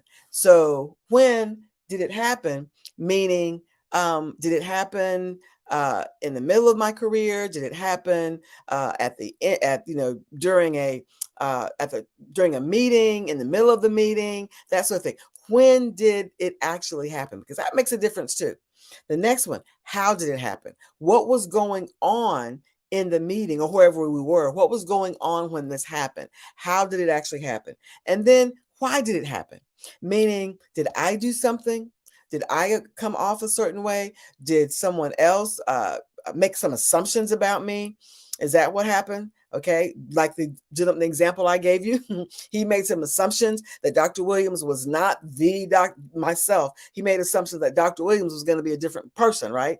And obviously, like I said, he hadn't looked it up. And then I want you to do another what. This is what number two. So what did I learn from it? What did I learn? Because unless you walk yourself through the who, the what, the where, the how, the why, and the what again, unless you walk yourself through that, then you are not going to be able to grow from it. You want to be able to grow from every single situation that happens to you. If you're in a meeting with a manager or you're in a meeting with a prospective client and it doesn't go well, then walk yourself through this process, okay, so that you can take that particular meeting and understand why it didn't go well, make that a classroom so that the next time you're in a meeting with a prospective client, you will understand why didn't that go well, and I'm not going to make those mistakes again. Okay. See, this is how you go from just walking into a room, not knowing anything and some people take the bad and the ugly and they build up this animosity on the inside of them.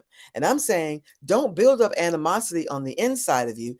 Take that and use it as a classroom. Use it as a classroom for your next level of success. Ask yourself those questions. Who, what, when, where, why, how, and then what again? What did I learn? That second what is the most important. What did I learn? That's what you need to know so that you will not repeat that same mistake again. I really hope that you're getting something out of this, because I tell you what, like I said, there are so many strategies that go along with LEAP. LEAP in my LEAP process, but I'm mentoring you here today on 3. Okay. We've done 2 of them. The first one was what? Know the product of you, right? Know the product of you. The second one was to turn your challenges and your opposition into your classroom. Here's the third one. Okay. Here's the third one. Create your personal board of directors. Create your personal board of directors. Now, you might ask me, what is a personal board of directors? Okay. So now that personal board of directors are those people that help you and work with you. Okay. You know what? Let me get something. Let me share something with you. Like I told y'all, right? I'm at my dad's house and I need to give him his key. There you go. All right. The things leaders do, right? I apologize for that, but I had to give him his key. I had his key in my pocketbook. Okay. So The third one, create your own personal board of directors. Create your own personal board of directors. All right. Now so what is a personal board of directors? Your personal board of directors are those people that will lead and guide you, support you, give you guidance. They could be mentors. They may not be mentors. They could be people there should be people that you have a relationship with that you can go to for guidance, for support, and even for references if need be. But again, the personal board of directors and building that personal board of directors is a whole class, that we have that I teach about. But everyone in business, everyone, regardless of what area you are, we're talking about strategies for success for Black women. If you are a Black woman and you're in business and you don't have a personal board of directors, then you're missing out. You are missing out. You need that personal board of directors. You need a group of people. Now, here's the thing. This group of people are going to know more than you.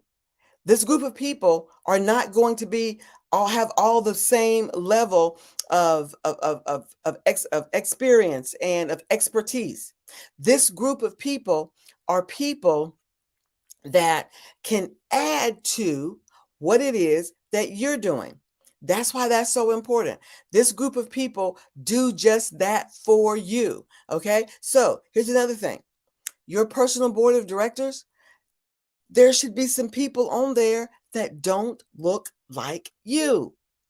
If you're in business, you should have a personal board of directors of people who may be in the same business that you're in or something similar, or in business, and they can give you actually their expertise. They can support you and guide you from their expertise and their experiences. And they may not look like you. Let me give you another example. So when I was at community colleges, the president at that time, the person who hired me, whenever he would go somewhere, he would always take me with him. He would say, Sandra, I'm getting ready to go to Wilmington to do this speech. Come ride with me. Or Sandra, I'm getting ready to go to Mount Airy come ride with me. And I'm like, you know what, Mr. President, I've got my own work to do.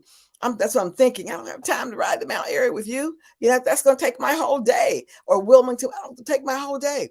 But you know what? I would get in the car because he was my boss, right?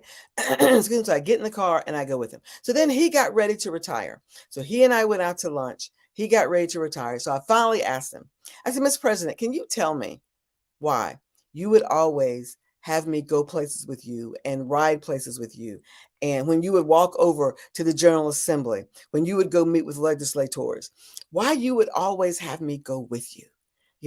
I thought I was going because he didn't know technology. And there were times when technology would come up, but more often than not, technology didn't come up. And I would always ask him, wonder, why do I have to go? Can I be transparent with you? I told you Dr. Sandra's authentic, right? At first I was thinking, why does he want me to go? Do I look like his secretary? Does he want people to think I'm his secretary or something? But then I realized he never asked me for anything. I was there. I was listening. I was understanding. I was learning. I was growing. If there was a technology question that came up, I would answer it. He would always introduce me as the Vice President of Technology and Workforce Development. He would always introduce me as my title, but I kept wondering why. So then when he got ready to retire, I asked him, and do you know what he said to me? I will never, ever forget it. He said, I took you to those places with me. I made sure that you were in meetings with me because there was so much that you needed to learn that you didn't know about the people that you were going to be working with. And then he said something. He said, I need to teach you this so you could see it because you don't have an old white man at your dinner table every night telling you these things. Hold on to that one for a second. And I'm sitting here thinking, he helped me grow as a leader tremendously, exponentially, actually. Because when I think about those rides, when I think about those meetings that I was in with him, I was growing, I was learning. He was pouring into me. I would have my own pen and paper, and I would write down some of the things that he said. I still have that book today. Okay, my notebook of things that he would say to me. I would get back to my office. I would debrief what I learned over in the office of that legislator. I would learn how to work with and through people to get what I needed to be able to be successful. I wouldn't have learned that if I would have stayed in my office just doing my job. You see, your personal board of directors takes you places and helps you understand things that you would not know otherwise, that you would not be able to learn on your own, or you don't have those resources to be able to learn it on your own. So I would tell you, if you don't have your own personal board of directors, then start establishing that. Start establishing your own personal board of directors. Who are they? What areas are they going to be bringing to you, or bringing to your own work, or bringing to your business? How are they going to help you grow? What aspect are they going to build you so that you can execute your vision for your business? All right. So I hope you have gained a lot today. I've enjoyed being with you. So now let's review. As a mentor, need to review what we talked about. We talked about, number one, that these strategies are strategies that come from my LEAP process. LEAP, launch exceptionally into your accurate position. That's the strategies that these come from. These strategies all come from that particular process. Okay. Then I gave you 3 strategies. Strategy number 1, know the product of you. Strategy number 2, turn your obstacles and your struggles and your circumstances that may be good, bad, or ugly, or great, turn those into your classroom. And then number 3, make sure that as a business owner, as a Black woman in business, so that you can be successful, make sure that you have your own, excuse me, your own personal board of directors. Okay. And so hopefully you'll come back next month, because you know what? Next month, I'm going to talk about and discuss how do you build that personal board of directors. You know, many times we try to do it one way, but you need to be strategic on how you build your own personal board of directors. So again, I thank you for being here today. I would love to stay connected with you. You can connect with me on LinkedIn under Dr. Sandra Wall Williams, and I'd love to stay connect with you. Remember, genius is common. Thank you so much, Dr. Hood. Thank you so much, Dr. Williams. It is always a pleasure to hear from you. And you are correct. Genius is common. And I'll see you on the other side. Bye-bye. Our K-12 entrepreneurs. This expo is a fundraiser for students. So you may go to www.blackbusinessexpousa.com to donate to the scholarship fund, or use the Cash App that you see on the screen below, which is $BBXUSA. Our goal is to give laptops and up to $5,000 to 10 students. Students, you can also register online at www.blackbusinessexpousa.com. Every dollar counts, so we want to remind you to donate to the scholarship fund. We do want to thank our Black Business Expo USA sponsors for this month of July 23, NC 100, Moody Capital Partners, Sway Soul, Lotus Roche Coaching and Training, Carolina Virginia Minority Supplier Development Council, Step Management, BHS and Associates, Margie McLean Foundation Incorporated, Genius is Common, Earth Essentials, Milani Shani Global, Executive Women Success Institute, The Quality Coaching Company, Superwoman Business Services, Creative Force Studios, Lee Entertainment, Artistic App Design, and of course, Black Business Expo USA. Genius is common, and I'll see you on the other side. Hello, this is Israel, and I am CEO of Daydreams Interactive and author of Princess Planet. So, genius is common, and as a kid, I loved to daydream. Even as an adult, I love to daydream. And when my daughter became 6 and loved princess characters, but we just could not find the diversity that showed her, we created our own characters. So, for instance, you have Princess Nulu right here. Princess Nulu is from Uganda, and her genius is that she loves to take care of animals. She can actually even listen and hear what they say. And then we have Princess Isabella right here. Princess Isabella, she's from Cuba, and her genius is biochemistry. One day she hopes to eliminate disease. Then we have Princess Nia right here. And Princess Nia is based off of my daughter.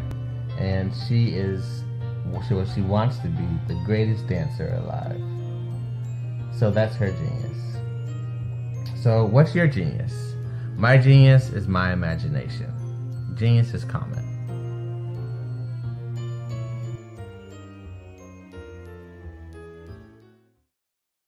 Follow the Brand TV broadcast host, Grant McGaw, as he visits with top executives and entrepreneurs to find out their secrets of success with their personal brand. Follow the Brand TV broadcast host as he focuses on brand development to build better relationships, bring value to your business, relationships, and career. You will enjoy listening to each episode that is tailored to speak to you directly. If you're looking for this type of clarity in terms of building your brand, you have tuned into the right station.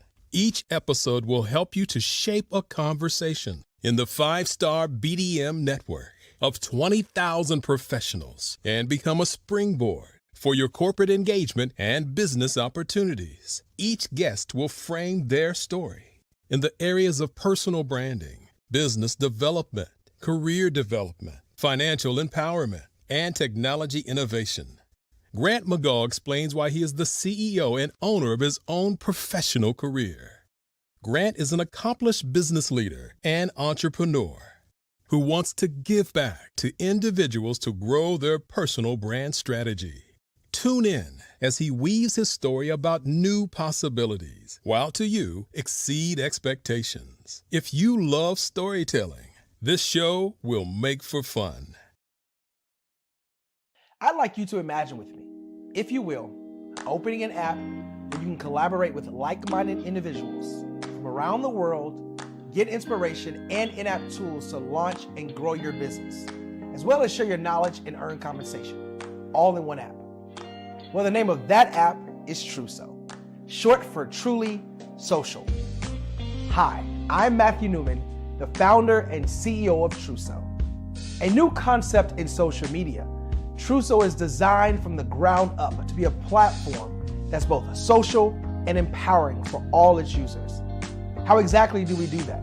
I'm glad you asked. First, Truso brings the world together via video. Psychologists assert that video provides a significantly more effective connection than audio only. When you enter a community on Truso, you're face to face. Second, on Truso, you don't have to have 1 million followers to monetize.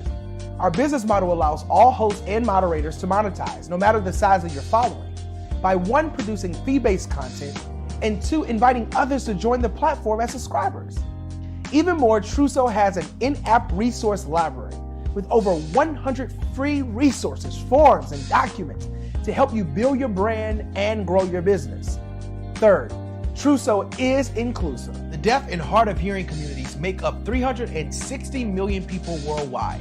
Unlike audio-only apps, Truso embraces this community, providing a networking platform that allows them to participate via video and closed captioning. We even have a deaf and hard of hearing foundation in the works as well. Fourth, Truso is both social and safe. We refer to Truso as a virtual extension of the beauty shop, barbershop, and brainchild of the community. A place where there's laughter, along with wisdom, growth-oriented conversation, and genuine connections in a safe space. Truso even has proprietary security to ensure we maintain a safe environment for everyone. Where are we at now? Truso is live, y'all. We've launched in beta, and we're acquiring users daily. We have an incredible development and marketing team, plus amazing celebrity influencers at the table, helping us spread the word around the globe, beginning within the African diaspora and beyond by creating a safe space for growth, connection, and collaboration. We're truly excited about Truso. We've created something special for which there is a global market. And we invite you to embark on this journey with us as a shareholder. The future for Truso is truly bright. Join us and let's go there together.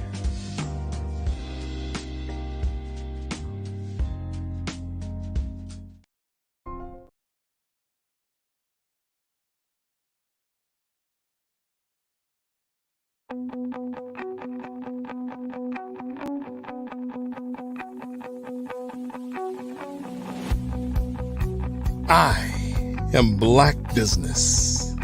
From the moment I wake until the time I sleep. Yes, I am Black business. I am Black business. Tell me, are you Black business? I am Black business. Do you support Black businesses? Listen, I support Black business because I am Black business. Black Business Expo, one of the largest business showcases in the history of Black business in the world. The world! Sign up today at www.blackbusinessexpousa.com or call 919-308-9090. I am Black business.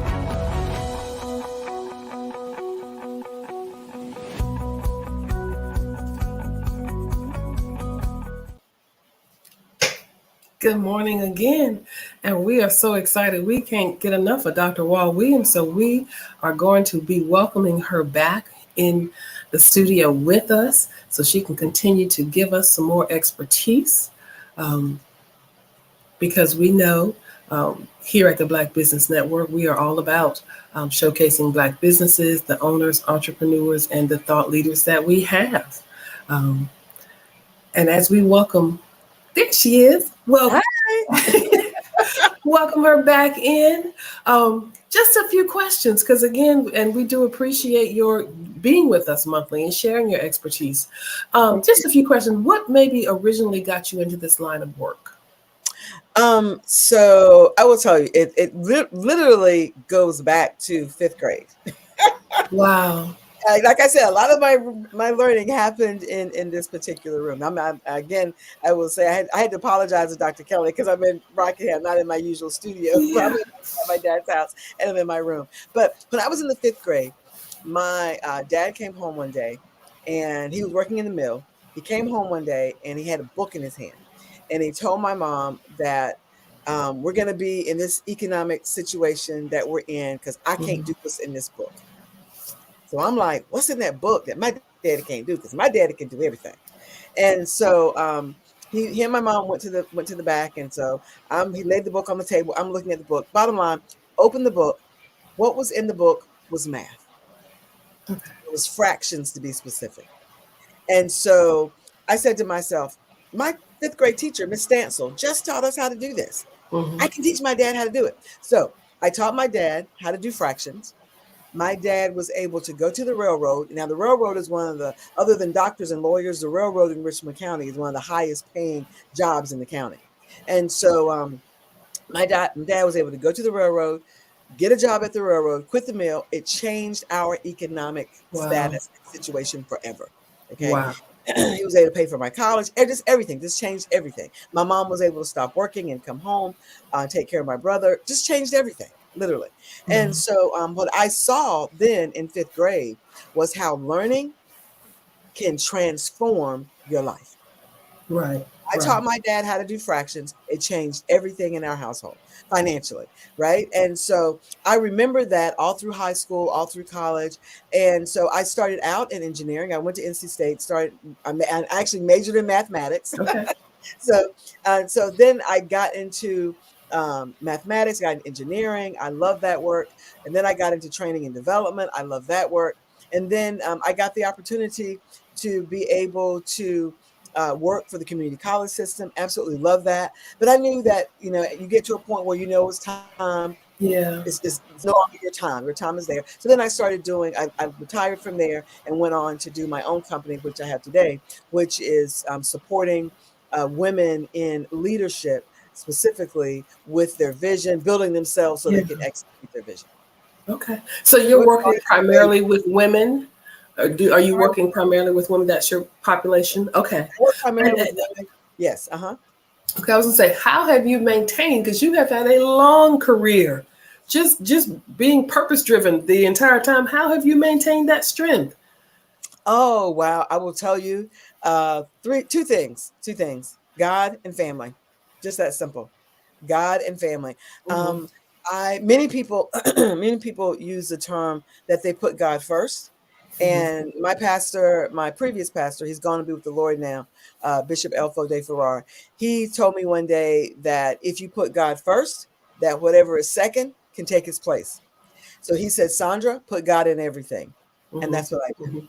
If I didn't have God in everything that I do, I would not have the strength. If I didn't have my supportive family, before I left home, it was my mom and my dad and my brother.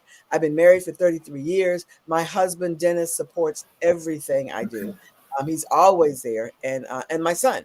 And my son is now an adult himself and getting ready to graduate from college. This is his last year, so he's getting ready to graduate this year, but had his support as well. And in addition to them having my back, they know that I'm going to have theirs. They know that. And I would imagine that level of support is essential, especially when you were just starting out and starting your business. Can you give us some of those nuts and bolts in terms of starting your business? Yes. In starting the business, I talked about in my presentation about that personal board of directors. In starting my business, I will tell you, I knew I had the support of my family, my parents, my husband, my son. I knew I had their support. I knew I had the prayers of my church and my church family, Colorado Ministry International. I knew I had that. But what I knew I had to develop and had to continue to gain was who are those people that I need to support me in growing my business and understanding areas that I just didn't know. Understanding being on networking. I don't think I'm a very good networker. I've had to learn how to be a good networker because that's so instrumental to business. Because networking, and they used to say, you hear people say it's not who you know, it's not what you know, is who you know. And I would say that's true to some extent, but it's not necessarily what you know and who you know, is who do they know. Okay. True. And so I've helped a lot of people because someone else knew me and they introduced me. People have helped me, that sort of thing. So just being able, if I could give African-American women or Black women or just people in general, one nugget, it is to network, and don't just network for your business, trying to get your name out. Network and determine how can I help serve others. Because that's the big thing. When you help serve others and you serve others, it's going to come back to you. That's biblical. Okay. It's going to come back to you. But if you're always just out for yourself, what can I give? What kind of money can I make? You're never going to get anywhere. You have to be able to serve others, and then you'll always see others serving you. I always ask people when I'm having a conversation, how can I help you? How can I help you? And then they'll tell me, and then they'll ask me, how can I help you? Sort of thing. So when you're in business, yes, it's about networking, but it's also about service and serving. And you kind of reference this when we talk about those associations and that networking and that collaboration. For those individuals who are in your same area of finance and that expertise, what are some of those associations, perhaps, that one would definitely need to link into? Like I tell my students, every ethical board has an association associated with it. So what are some of those maybe associations that we definitely need to become a part of? That's good. I never thought about it that way. Every ethical has an associate. I like that. I'm going to use that. There are so many associations out here and what do we need to be a part of? If we're in finance, do we need to be a part and not waiting? Because I even tell my students, rates are cheaper at a student rate before you get into that professional rate. That is true. That is true. So, my area is not finance. My area is coaching and leadership and leadership development. So, but finance is one of the areas where I need support. So I hired somebody who does all my finances. I meet with him once a month and we go over my finances for my business. But so if I were a business owner, I am, then I would, number one, I would be a part of your area chamber. Okay? That's good. The Chamber of Commerce. So I'm a member of the Raleigh Chamber of Commerce. Absolutely love it. Absolutely love it. I've learned so much. I've made contacts there, ones that look like me and ones that didn't look like me. I made contacts there. I've gotten business through the Raleigh Chamber. And so if you are not a member of your area chamber, and I'm not sure if every city has one, but most cities have a Chamber of Commerce.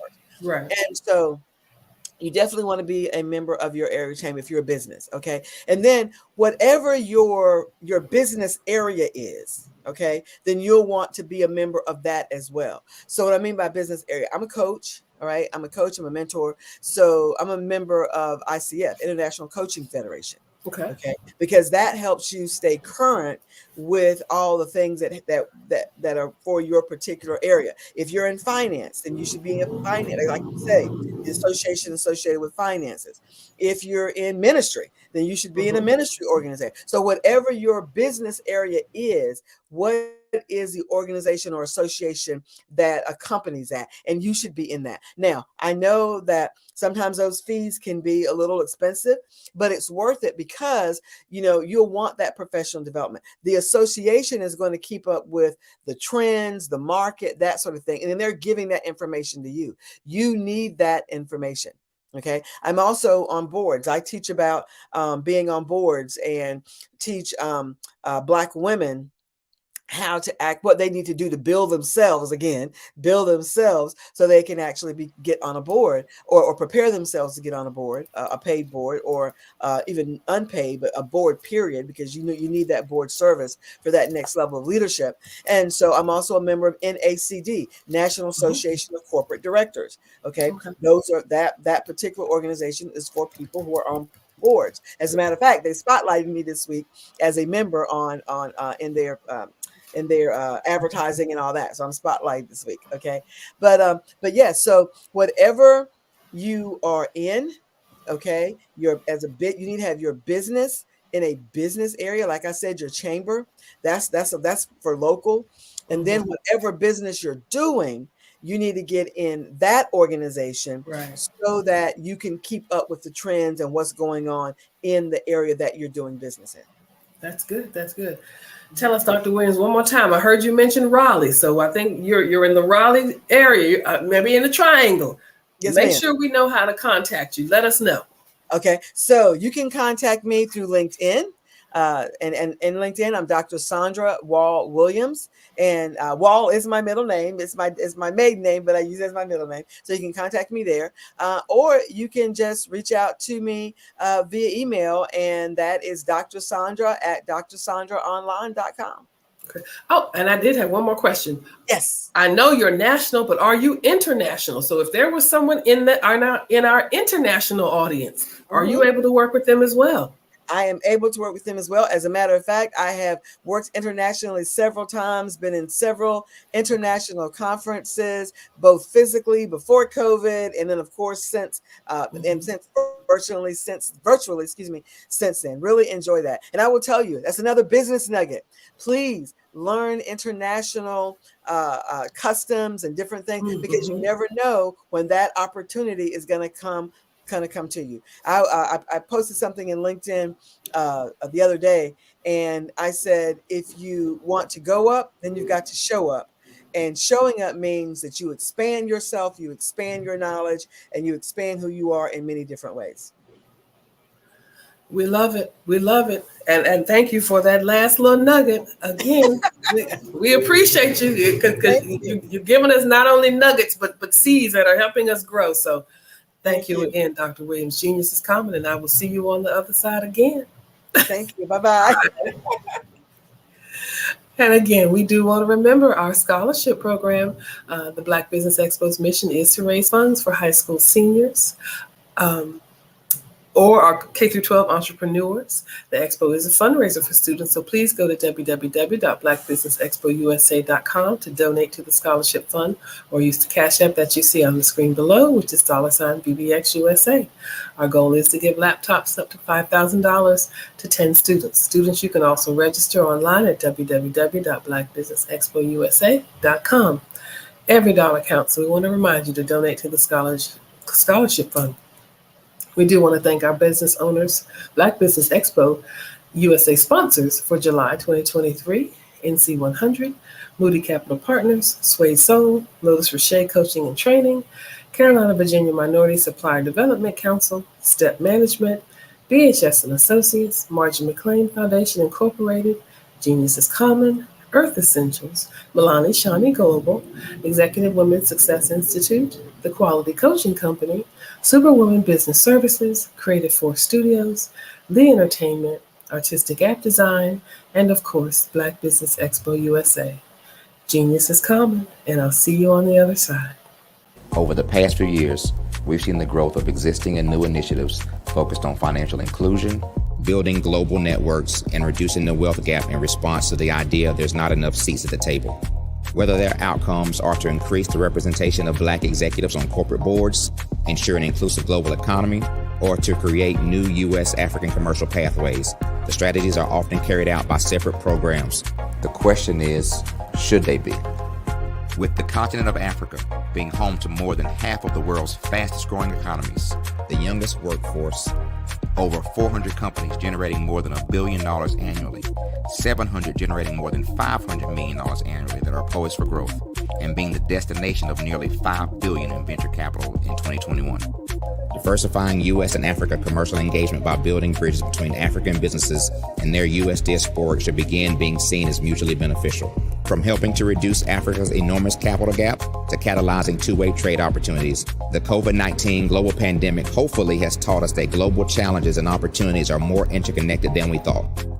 During the pandemic, African companies like Unicorn Flutterwave, insurance provider Reliance Health, ride-hailing app Yasir, and 54Gene, the continent's first bank of DNA on people of African descent, proved that when African companies have access to networks, capital, and information, they grow big, grow fast, and create solutions that are valuable to the world. This is why Be Direct was created. We are the first U.S.-based but African-centric board preparedness and board search company designed to connect U.S. Black talent and corporations to African businesses. Unique and fundamental to Be Direct's success is our process of helping board candidates adapt their experience and networks to an African context before they're connected to high-growth companies that are looking to locally and globally scale. From our focus groups with African business execs and government leaders, we don't ignore the sentiment that business is easy, but people are hard. Having a pool of board candidates with hard-to-access networks and extensive experience across the business lifecycle, including successfully raising capital, is table stakes for an initiative like this. So yes, we have that.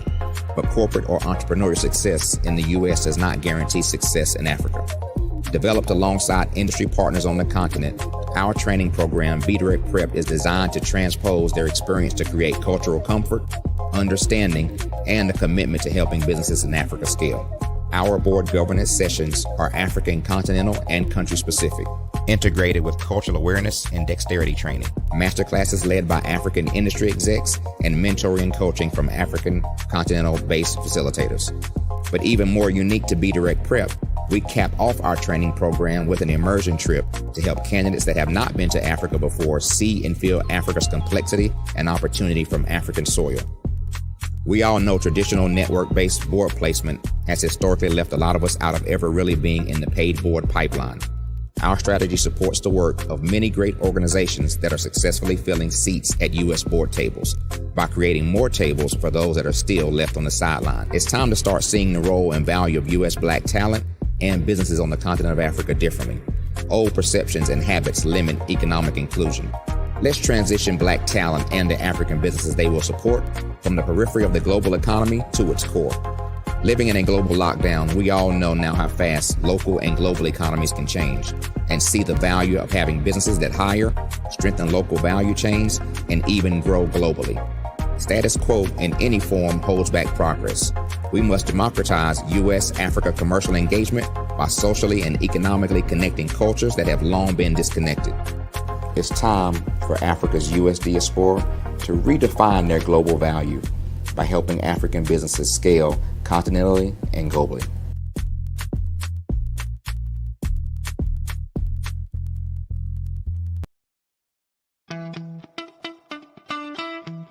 How many times have you been asked to help someone you didn't even know, a student, a business entrepreneur, or did you ever even ask, where did they end up? That business, that friend, that entrepreneur. Well, just maybe they ended up in a gang, bankrupt, homeless, or worse, dead. Maybe they turned to crime, drugs, and alcohol. Did you ever wonder Did you destroy their dream, or was your life always so easy? At the Black Business Olympics, we started a movement to help students complete. Give them hope and foster success. Help them to leave their dreams of providing laptops, computers, and up to $5,000 in scholarship funds. Today, we ask you to help a student, a business owner, or an entrepreneur to realize their dream by sponsoring them, supporting them, and buying from them. Consider this. With $1.6 trillion in our Black community, we only ask for a small donation for our students, our businesses, and our entrepreneurs. And you can change a life today. So I ask you, what are you going to do? Sit on the sideline and watch our students in high school be losers, miss out on their dream from lack of resources? Or are you going to donate to the movement and change their future and yours as well? Give us a call today at 919-308-9090. Change their life by investing with action to the Black Business Olympic Fund. The Black Business Olympics, one of the largest business showcases of Black business in the history of the world.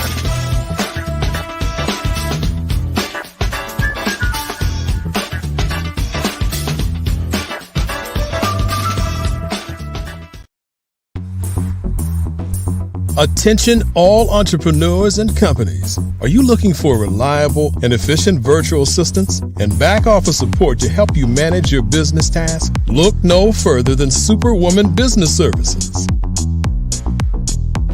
Our team of virtual assistants provides a full range of administrative support services, including operations management, social media marketing, and much more. We also offer website design services to help you create a professional online presence that reflects your unique brand. In addition to administrative support and website design, we offer business development and structuring services to help you grow your business and achieve your goals. We'll work closely with you to identify areas of improvement and develop a customized plan to help you reach your full potential. At Superwoman Business Services, we understand that running a business can be overwhelming and time-consuming. That's why we're here to help you fly high and achieve success. Our virtual assistants are highly skilled, experienced, and dedicated to providing you with the support you need to thrive. Come fly with us and take your business to new heights. Let us help you become the superhero entrepreneur you are meant to be.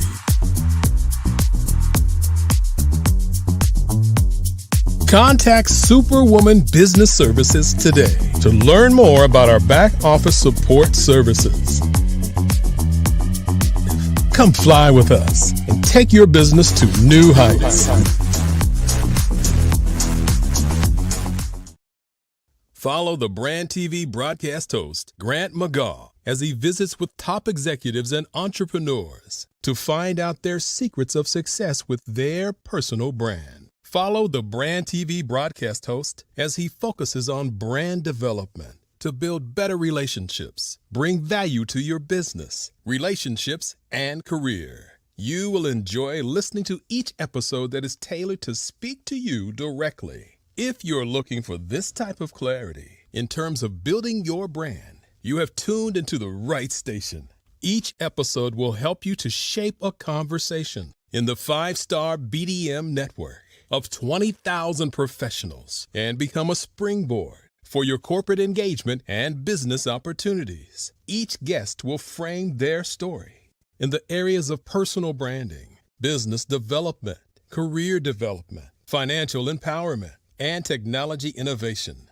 Grant McGaugh explains why he is the CEO and owner of his own professional career. Grant is an accomplished business leader and entrepreneur who wants to give back to individuals to grow their personal brand strategy. Tune in as he weaves his story about new possibilities, while to you exceed expectations. If you love storytelling, this show will make for fun.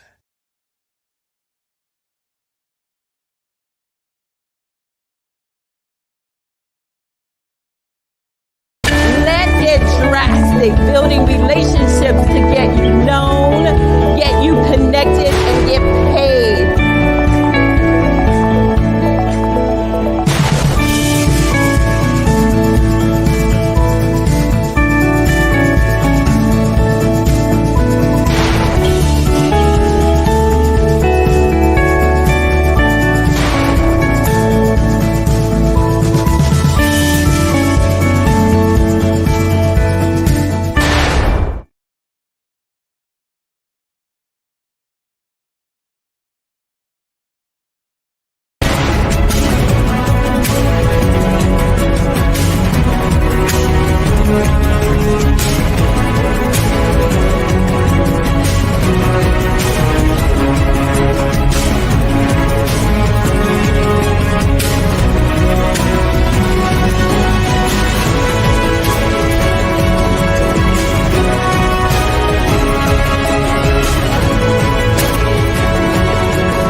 Building relationships to get you known, get you connected, and get paid.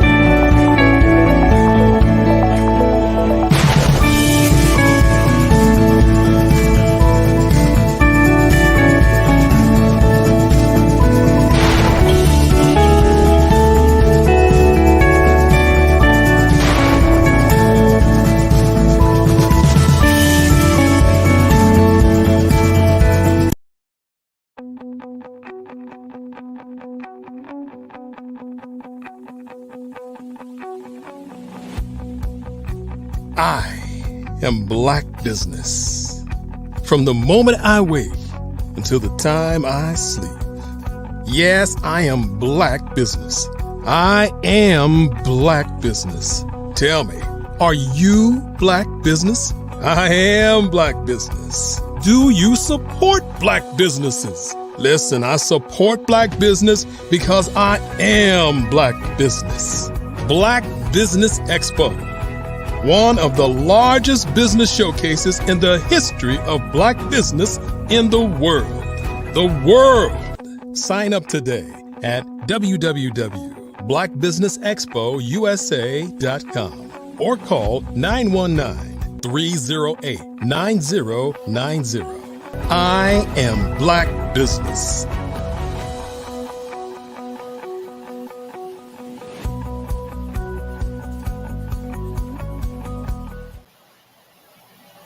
Good morning, business owners, entrepreneurs, thought leaders, and corporations. Welcome to the Black Business Network. My name is Dr. Debbie Hood. Excuse me, and I'm your business moderator for this morning here on the Black Business Network. The Black Business Network is a 24-hour business network showcasing Black businesses, owners, entrepreneurs, and thought leaders worldwide. We have speakers from North Carolina, London, Singapore, Africa, Japan, and cities all over the United States.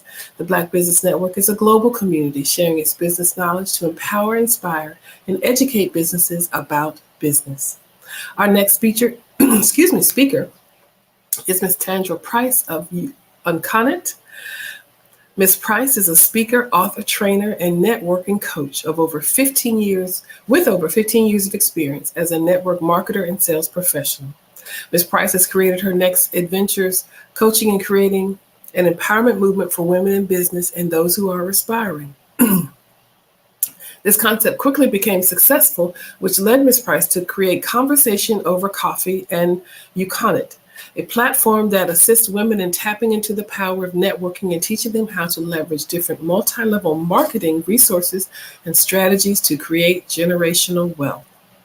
I present to you Ms. Tandra Price. Good morning. Good morning, everyone. How are you? I'm so super excited to be here and to share this amazing topic with you today. Yes, genius is common, and I'll see you on the other side. Yes, yes. Hello, everyone. Again, just another quick introduction of who I am. My name is Dr. Tandra Price. I am the editor-chief and publisher of Tapped In magazine. It is a global publication that is widely recognized. Our magazine has 4 editions catering to women, men, speakers, authors, and coaches. Tapped In magazine solves the problem of making it easier for entrepreneurs to spread their message, expand their network, and to reach a broader audience that will generate more appointments and business. Today, we're talking about mastering the art of communication, which is one of my favorite topics. And I'm going to be sharing with you 5 components of really how do we master the art of conversation. The first thing we're going to be talking about is how do we really start a conversation? The second thing we're going to be talking about is when is the best time to network? The third thing we're going to really kind of do a deep dive in is what's your plan? What's your plan when it comes to having a conversation or even networking? And 4, we're going to talk about how do we incorporate LinkedIn into our conversation so we can be able to generate more leads, authentic leads. In the last one, we're going to talk about how Tapped In magazine can help you reach your goals with mastering the art of communication.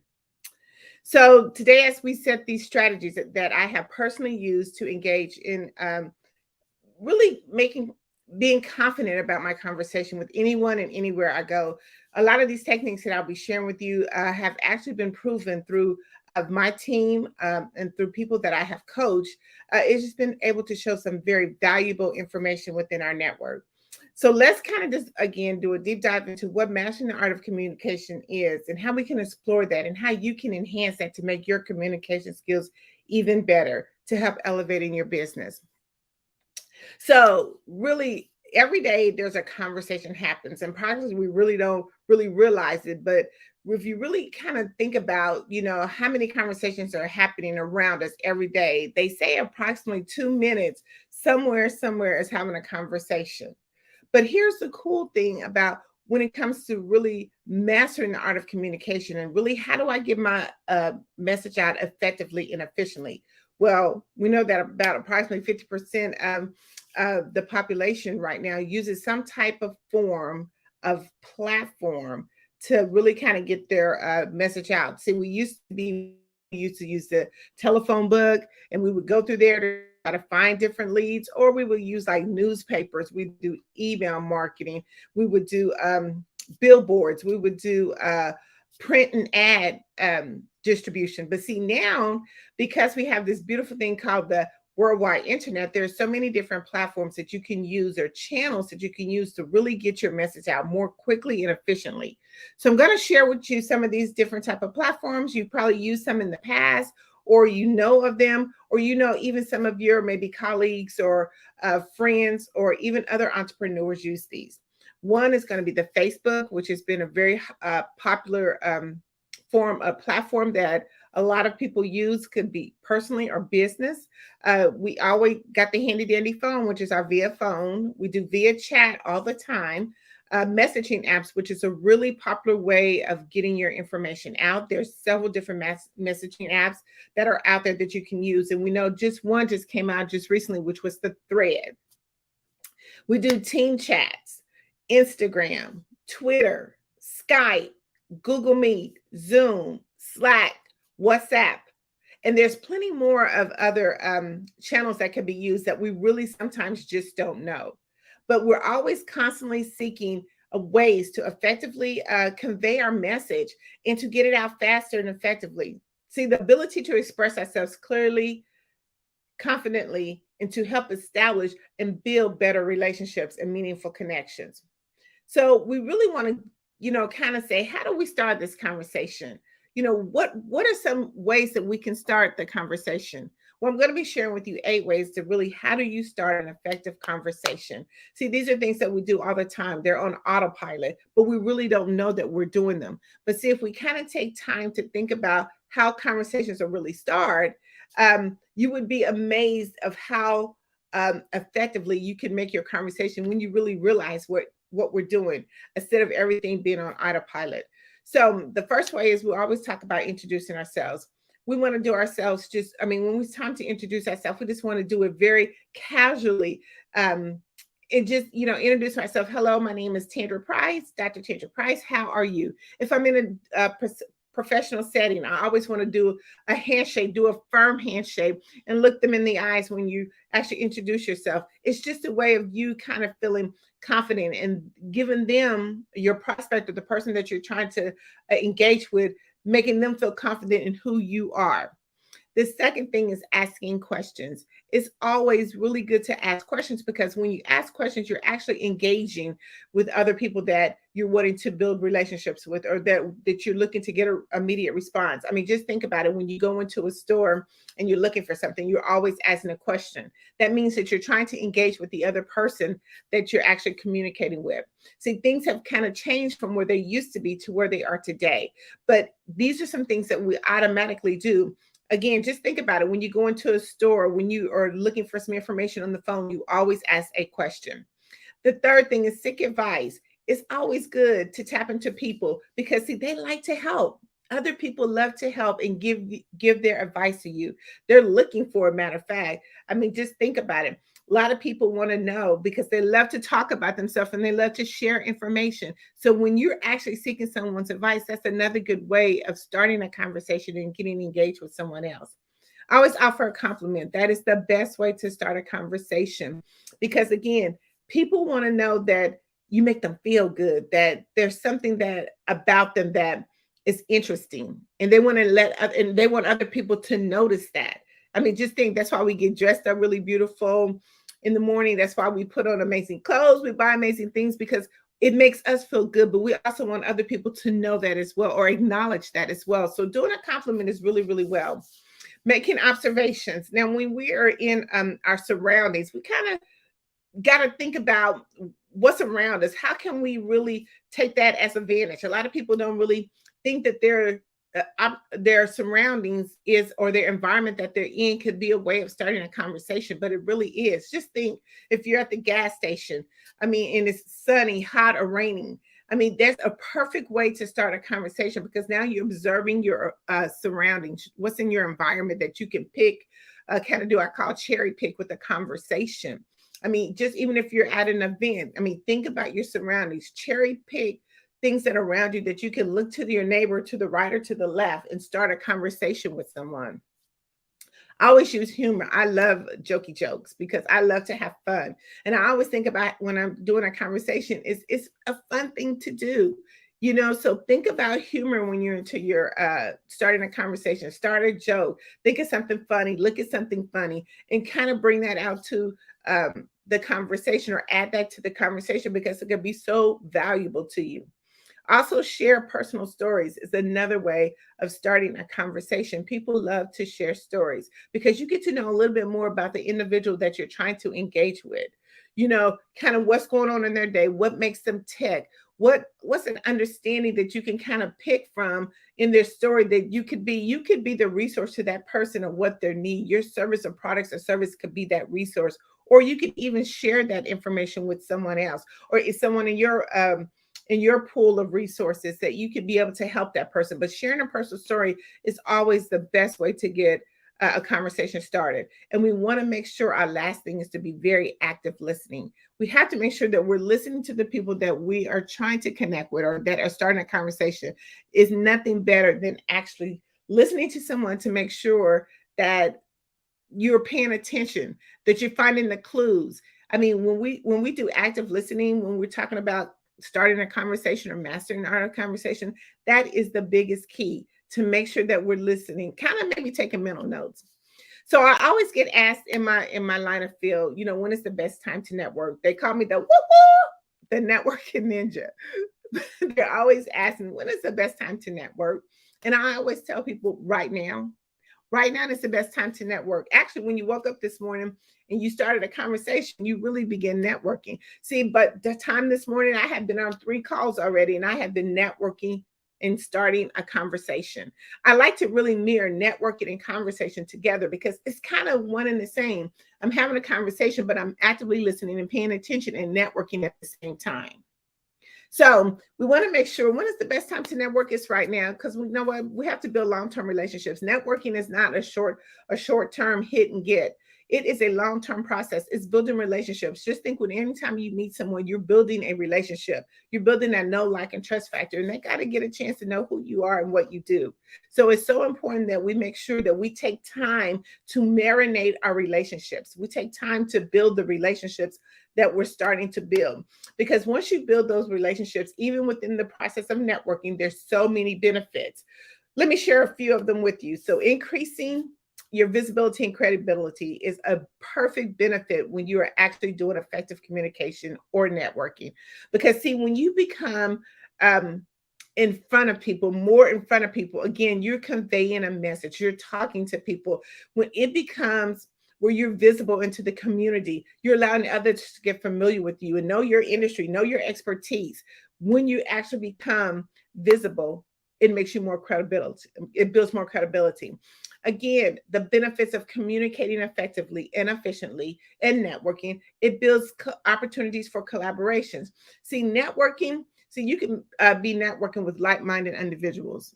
Again, that's always perfect setting for networking events, conferences and things of that nature, because you're in a pool of other people who are trying to get the same information, doing the same thing. And that's how we could do, that's how you can really benefit, because there's so many opportunities collaborating when you're in that pool of like-minded people. See, but it builds brand awareness as well, because through networking, it allows you to promote your business, or communication, it allows you to promote your business and build a wider audience. Have you ever had that question? By the way, well, what do you do? And then you normally respond, I'm glad you asked. See, now you're building that brand. Now people are understanding what you're doing because you're putting yourself out there, you're communicating, you're networking in a way that's going to bring awareness to you. The fourth thing is you always want to build business partnerships. See, networking provides you, again, an avenue to identify like business partners through business conferences, networking events, community events. You're establishing a connection where you're actually, again, in a pool of people that you could be able to network with, a pool of people that you can pull resources from, that you can get ideas, share ideas. Remember, the best time to network is right now. Just think about it. Every time you wake up in the morning and you have an opportunity to speak to someone, I always say, someone's going to hear my voice today. Someone is going to get a message from me today. That is communicating.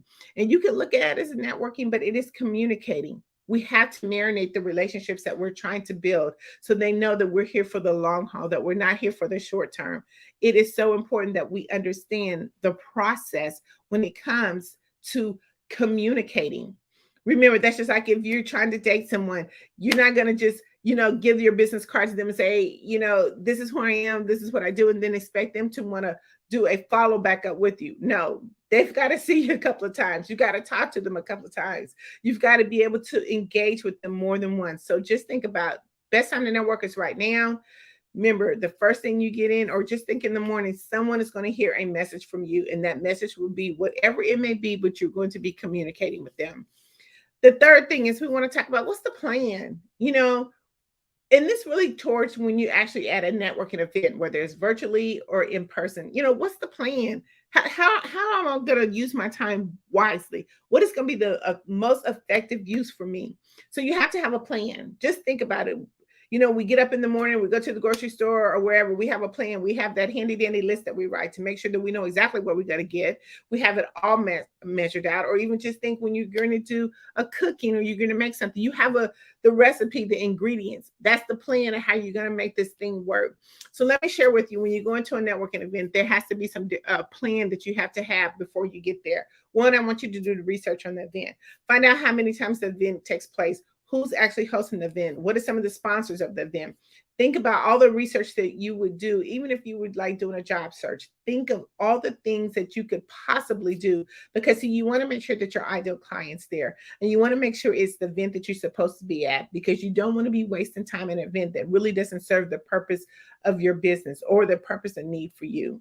There's so many events out there that we're always being invited to go to, but if it's not where your clients are at, or where you can get the best bang from, that's not the event for you.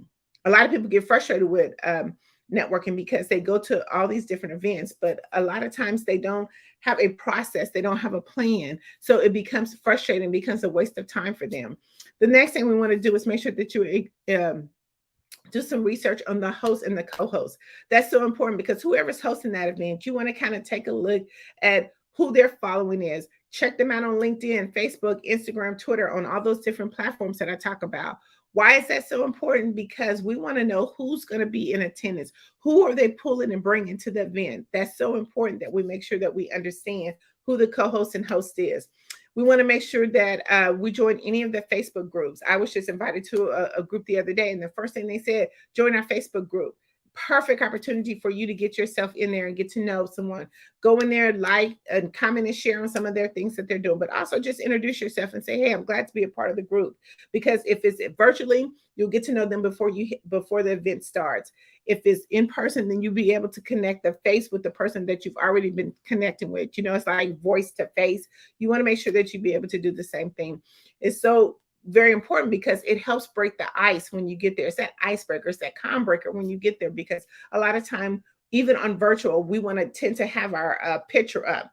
If you're going to do any virtual networking, please make sure that you are 100% all in and ready. Make sure that your camera's on, because people want to do business with who they see, and you want to be able to do business with who you see. So make sure that you are actually got your camera on. People can see, hear, and notice who you are. I mean, participate in the activities just as if you would do if you went to a live event. You want to be actually the third one. You want to prepare your introduction. Remember, networking is not about soliciting. Networking is about building relationships. And actually, you're not networking for yourself. You're actually networking for the next person, that client who you're trying to get, that client who's going to be in your file. Make sure that you have a presentation. We're not pitching, we're just introducing ourselves. Okay, a lot of times we get into these type of networking events and we want to hurry up and throw our information about who we are, what we do, and come do business with me. But that's not really how networking goes. Networking is about relationship building. Remember, I talked about marinating. You have to marinate the relationships. Make sure when you go, a part of your plan is to connect with 5 people. I gave you a way that you can already connect with 5 people is by joining their Facebook group. But when you get there, make sure that you at least try to connect with 5 people, even if it's those people that, join the Facebook group. Because a lot of times some of them will join the group, won't attend, but have a plan to at least meet 5 people in your efforts, because you don't want to go to networking events and don't even have any contacts when you come out there. See, we have these things called the handy dandy phone, and you can make a connect right then and there. If you're on a virtual event, you should be able to click over real quickly on LinkedIn and friend them. Say, hey, it was nice meeting you at such and such. Let's find time one day this week to jump on a quick call. Love to know more about what you do. So, I mean, just things like that you can really do very quickly.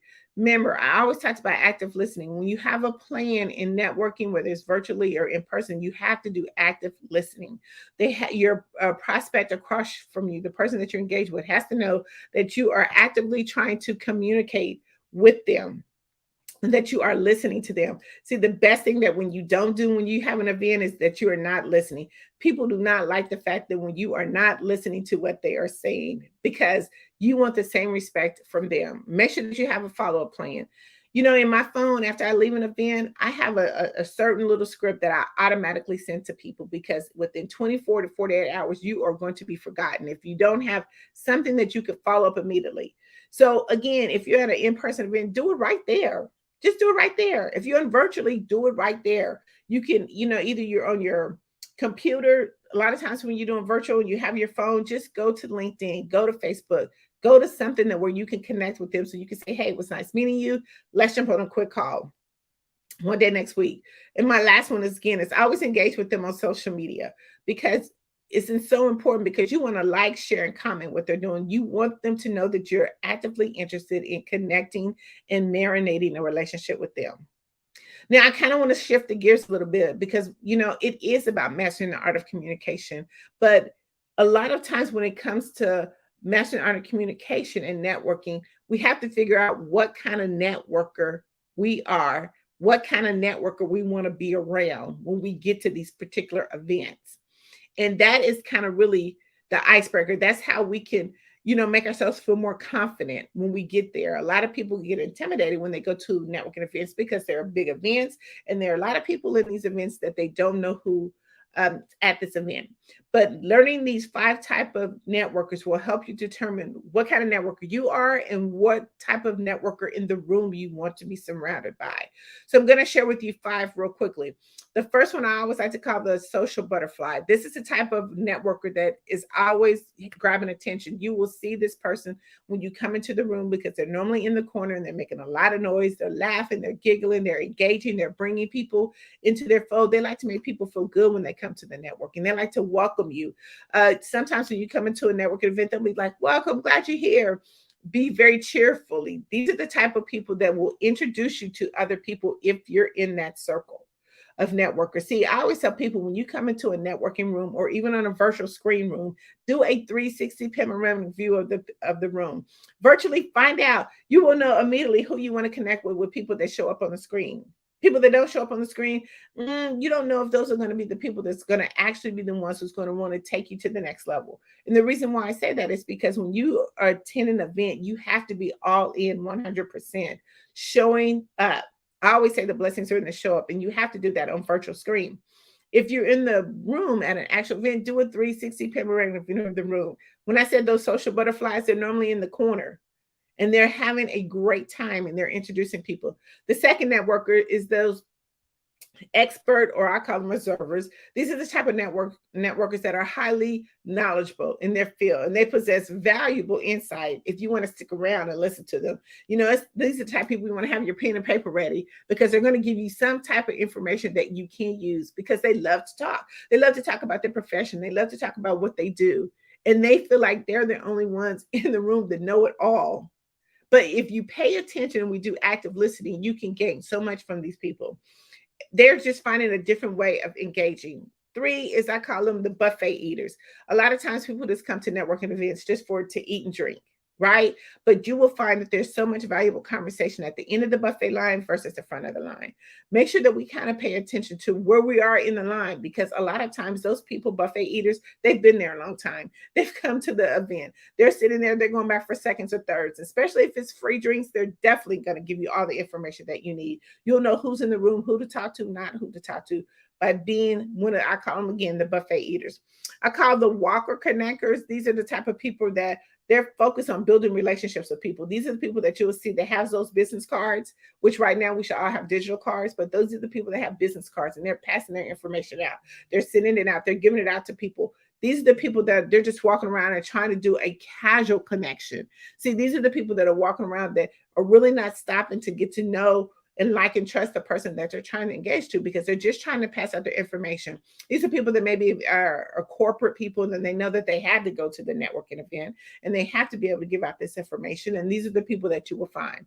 Now, the last one are the goal setters and strategists. I mean, they are on a mission. When I talk about meeting 5 people, they're on a mission. They're going to walk out of that event. They're going to meet 5 people and they're going to make those connects right then and there. These are the people that are focused. They're set. They're on a goal. They're going to take the time that they need to interact with people. See, the thing that you can do when it comes to in-person networking event is you can't spend a lot of time talking to one person. That's why it's so important to have a plan before you get there because you're going to know how long you're going to be able to spend with each person. How long is it going to take you to get a connection or to get a one-on-one appointment? And if we're doing networking right, you need to spend either, maybe 5 to 7 minutes max with someone at a networking event. It doesn't take very long to make sure that we're actually connecting with these people on the other end, with the prospects on the other end. See, a lot of times what we do is we want to stop, let them take our time for 45, 50 minutes, and then we never get to talk to anyone else. And by the end, you really never got a contact from that person as well, because that person's took up so much time that you didn't really get the value of what they were really talking about. So let's make sure when we get into these events that we strategically, one, have that plan. Two, find out what kind of networker you are. And you have to think about yourself. Are you one of those networkers? Do you fall into one of those categories? We have to think about who we are and how we connect, because the better we know how we connect, what type of networker we are, the quicker and easier, more effective and efficiently we'll be able to use our time in mastering what we need to do in order to get in and out. The last thing I want to talk to you about is, one of the fourth things, is how do we connect LinkedIn to this amazing communication? I love LinkedIn. That's why I like to talk about it, because it's an authentic platform. It has over 810 million plus users on this amazing platform. Did I mention it was free? It is a free platform. And the reason why I love this platform, because these are where the professionals are. Now, there's other platforms as well that have professional connections on there. So please don't miss some of those platforms as well. But LinkedIn, I love it because you can do so many things with LinkedIn. You have access to their email, their phone numbers. You have access to the people that are the decision makers. But here's the thing, what we have to do when we talk about incorporating conversation into LinkedIn is that we have to make sure that we are who we are, our authentic selves. We have to make sure that we have all our ducks in a row. And it starts with having a professional profile. I have seen so many LinkedIn profiles that are not professional because they're not really taking advantage of using this amazing platform. See, we do a LinkedIn boot camp, and our next one will be coming up in August. August the 22nd. And with this LinkedIn Bootcamp, we really show you or walk with you of how you can really build your profile up to make it to where people can now start connecting with you, coming to you. Like you can have in your inbox, 10 contacts, 15 contacts. By the end of the week, you can have maybe, 100 contacts just based off of your profile, because see, that's where the conversation starts. That's the beginning of everything. So we want to make sure that we have a professional profile. A professional picture. Make sure your picture has high resolution when it's there. Make sure that your picture really speaks to who you are. And we have to talk about the body language in our picture as well, but we can talk about that later. But we want to make sure that we have a welcoming picture on our profile page, a picture that says, hey, you know what? I'm open to a conversation.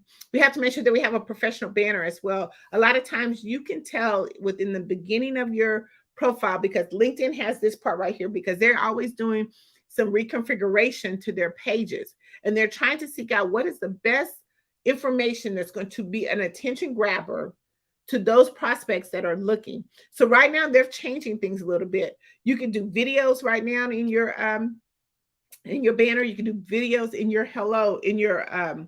your profile picture page section. But there's different ways that you can do things. But about this right here is where all the information is gathered. And you want to make sure that you have enough information when a prospect clicks on your page, they're going to be wanting to continue the conversation. So remember when I talked about the 8 conversations, we have to keep them engaged. You want to do the same thing when it comes to LinkedIn. So make sure you have a professional picture. Make sure it's very high quality. Make sure that you have a banner, a professional banner that talks about what you do in that banner. Make sure that you have highlights. Your highlights are crafted to where you can do videos. If you had important posts that you did, you could slip them in that highlight section, because now with the configuration of LinkedIn, they've put those right at the top so they can click on it. Also, make sure that your headline crafts or compelling headline shows what your expertise is. Let them know exactly what you do. We always talk about SEOs, and some of those keywords can be put into that headline to craft it, to make sure that people know exactly what your expertise is. They don't have to find it. We want to make sure too that all your information is up to date. Website, phone number, email addresses, because one thing that when a prospect comes to your page, they are not going to hunt for you. You have to think about keeping your LinkedIn page updated just as much as you do any other social media. Anytime you change it, anytime you put anything on there, make sure that it's up to date. So when someone does click on your page, guess what? They immediately have you right there. We also want to talk about highlights and videos. Make sure that you have some videos. Make sure everything that's on your LinkedIn page is professional. We don't want to have anything on there that is not professional, whether it comes from posting, videos. Even if you like and share and comment, let's think about that. When you like and share and comment information from other people's page that you will do, as we will share with you in the LinkedIn boot camp, how you can really start the conversation. It has to be professional. We want to keep everything professional. We want to make sure in our summary too, don't have a long drawn out summary. Now, just think about it. When you go to a page, you're not going to spend tons and tons of time thinking about reading a whole book in the summary. I think it has up to 1,000 or so words you could put in there, but let's make it short, sweet. Get to the point, because the main thing is that you want that to be enough engagement for them to click on and want to have an appointment with you. Let's talk about volunteering. We want to make sure that, see, how we get people familiar with us is how we volunteer. And like all of us as businesses, we should be able to volunteer and be a servant to our community in some form and fashion. So make sure that you put the information in there about, how you volunteer, because that's sometimes it's so important. A lot of times people will go down to the end of your page to see exactly where you are. Some will just be enough at that top section, like I said right here, the top section of that profile page, enough to say, hey, I want to meet with them. Hey, they have something that my organization can use. Hey, I'm going to do a conference. Guess what? I would love to have you as a guest speaker, because you've given them so much information, but you still want to complete the profile. A lot of people at some point, they will stop at that part. No, we still have to put our education in there. We still have to put our testimonies in there. We still have to put our work experience in there. A lot of times if we're self-employed, put self-employed in there. Don't put a paragraph. Highlight the things in there that you do, because we want to make sure that people have a clear, concise, and effective way of communicating with us. What is it that you do? What is it that you do? You should be able to put that in a very concise format that people will understand. People understand that I am the editor, owner, chief, and publisher of Tapped In magazine. All my posts represents that. When I talk about being professional, everything you put on there has to be professional. My interviews, my videos, even if I'm talking about networking, which I do that as well, because that is a form of visibility. I show different ways of, networking. I'm giving valuable information, and that's what you want to do. You want them to see how you are. You're trying to get that prospect to be so familiar with you in that section that they will just click on it. See, I can look at my profile today. And matter of fact, yesterday I had 20 people that wanted to connect with me. And see, that's a whole new different story. I can tell you how we will do that as well. But just by base off of the information that I have on my LinkedIn page, it just takes right there. That's the most important part. How do we engage? How do we be who we are? How do I keep the conversation going? How do I get that compliment? Let's go back to the 8 ways of conversation. How do I get the compliment? How can people seek my advice? How can people ask me a question? See, remember when I said all that stuff is done automatically? It's done automatically. We do it all day long, but we put it in different forms. It's done in different formats. I'm telling you the same thing. Those 8 conversations, it's the same thing you want to do within your LinkedIn. You want to introduce yourself. You want to ask the question. Ask people a question on your profile page. You want people to seek your advice. These are things that is going to continue the conversation. This is so important of how we master the conversation, is making sure that we can have a clear and concise profile. Just think, when you're on LinkedIn, listen, once they click on that page, you have a decision maker that's wanting to do business with you. And if your information is updated and correct, guess what? They're just going to click on it and they're going to schedule an appointment with you. We need to look at it every day. See, a lot of times I think with those different communication channels, depending on where your clients hang out at, where you get the most respond is where you really want to be communicating with. But LinkedIn is a form that you can never miss out on. That should be, whether you are, say for instance, if you're in Instagram, you should have Instagram, LinkedIn. You're really good at Facebook, Facebook, LinkedIn. LinkedIn is a form that has so many people that's constantly using it. And if you jump into Sales Navigator, which that's another part of the boot camp, it can help you filter so many different leads within the Sales Navigator if we use it right. But it's a way that you can constantly have business coming in.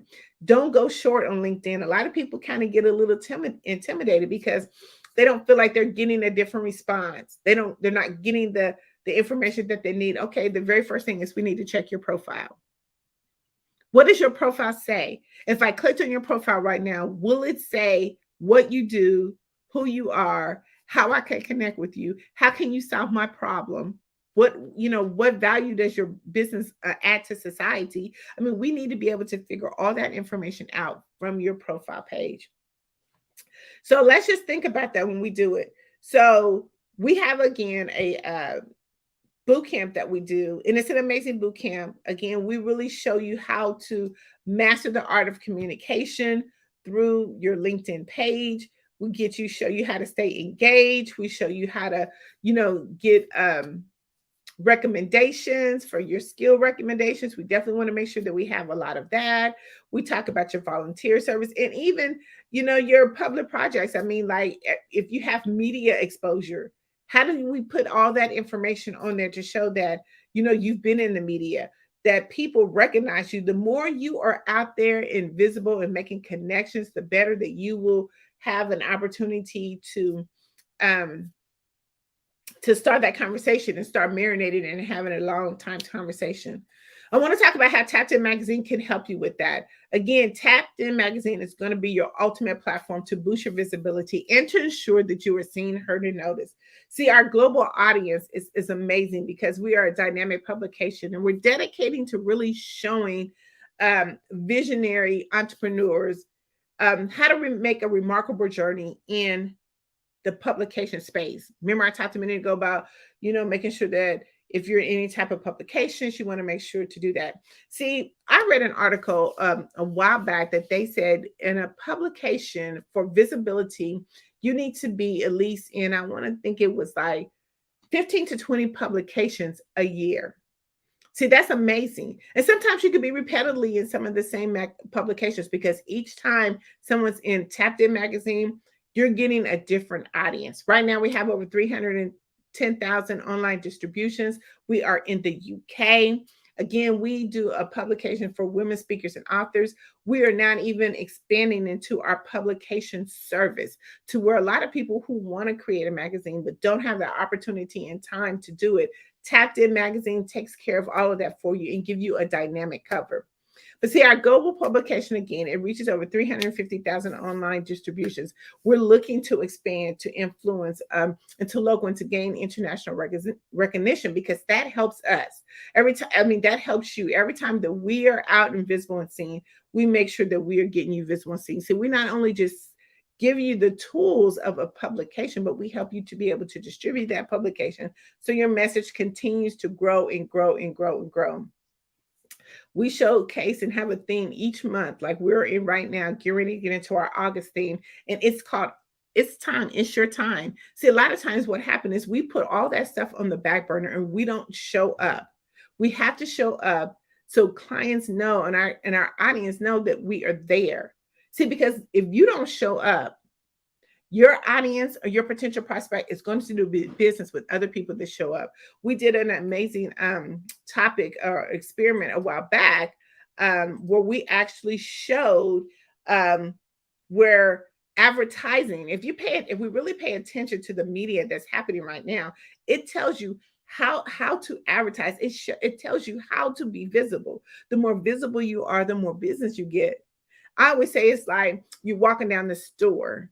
You're walking down the street and you've seen this beautiful showcase. Something enticed you to go into that showcase because every time or every month that showcase changed. It changed for a different theme. It changed for a different season.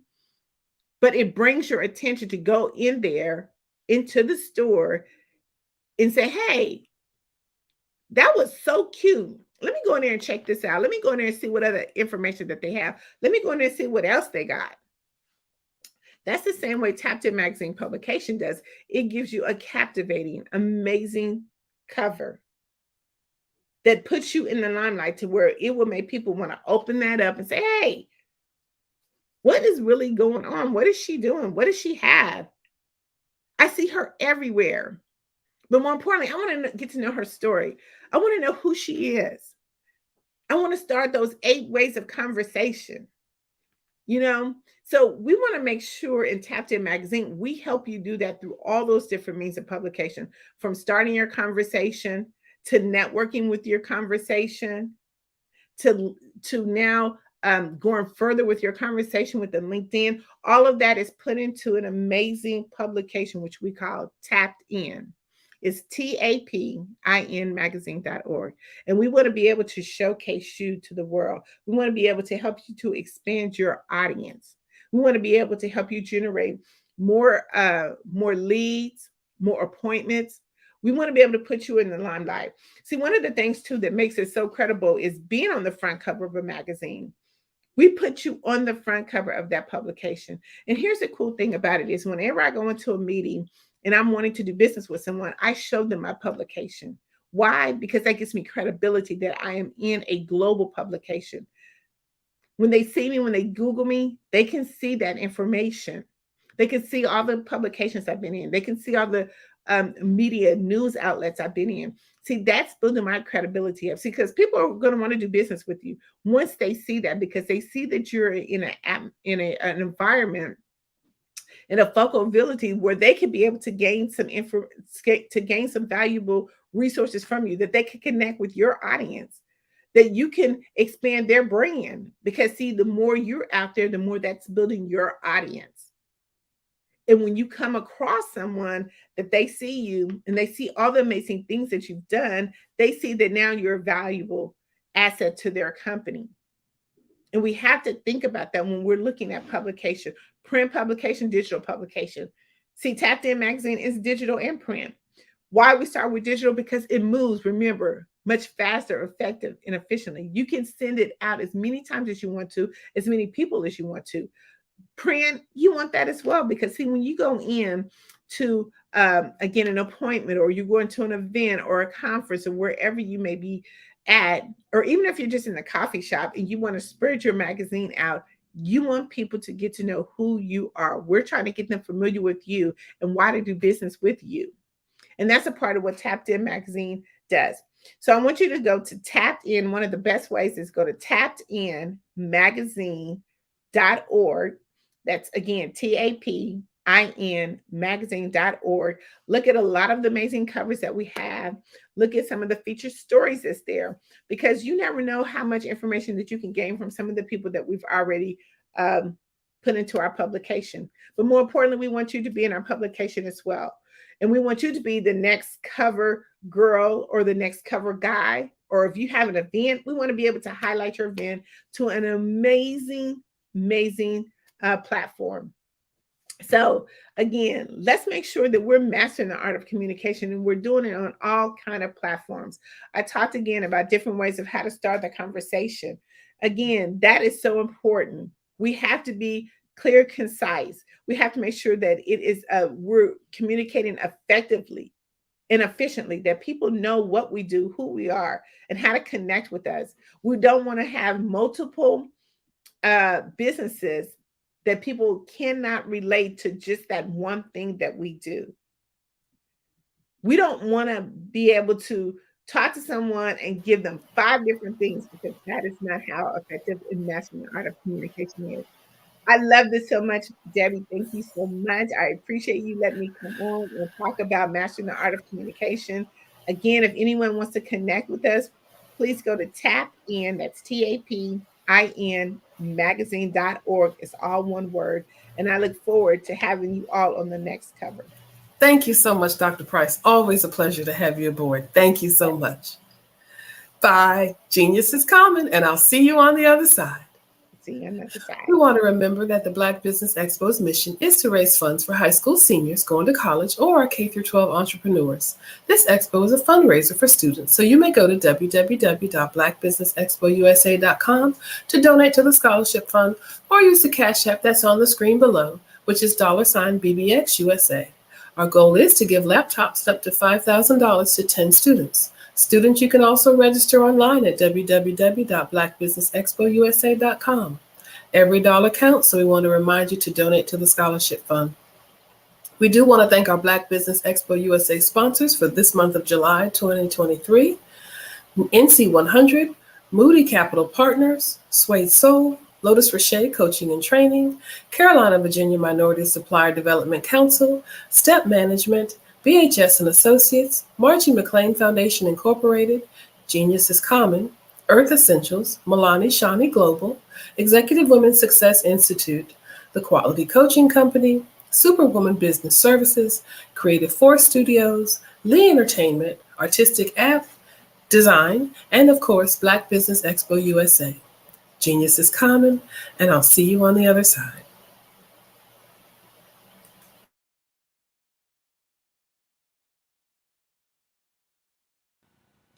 Hello, my name is Kiasi Helm, and I'm 14 years old. I think my genius would probably have to be setting goals and achieving them. I say this because ever since I was young, I always wanted to be an author, and at age 11, I ended up achieving this. But not only did I end up becoming an author, I ended up becoming a public speaker, a publisher, a business owner, all these great things. The name of my business is Written by Kids Publishing Company. I decided to start this company because I thought it was important for me to help kids my age express themselves through literacy and just achieve their own goals. Because to me, achieving goals is the best thing in the world to feel. It's you just achieving things and aspirations that you set for yourself. And I know that everybody is capable of this because even if you don't end up achieving the goal, you still tried your best, and that's the most important thing. And everybody is capable of this because genius is common. Thank you.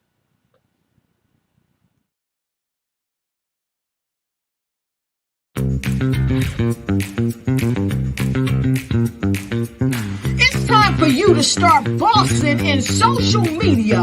For all your social media needs, you've come to the right place at the right time to get your website designed, landing page, social media platforms, and get the training you need to get in front of the people that's ready to buy your products and services.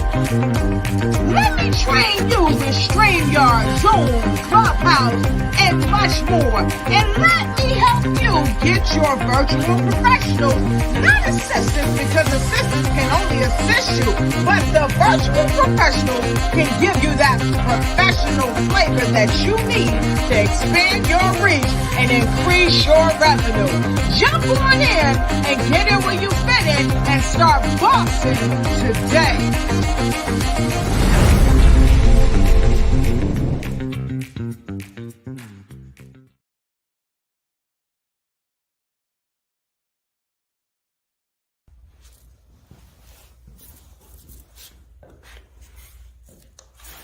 How you doing? I'm Rodney Allen Rippey. Yeah, the child actor. Well, now, leading man. Some of you might remember back in the day, the Harlem Globetrotters popcorn machine. Remember that? Well, it was a Saturday morning special that would come on, and I was there with Geese and Tex and Meadowlark Lemon. Remember the show? Well, I had a great time.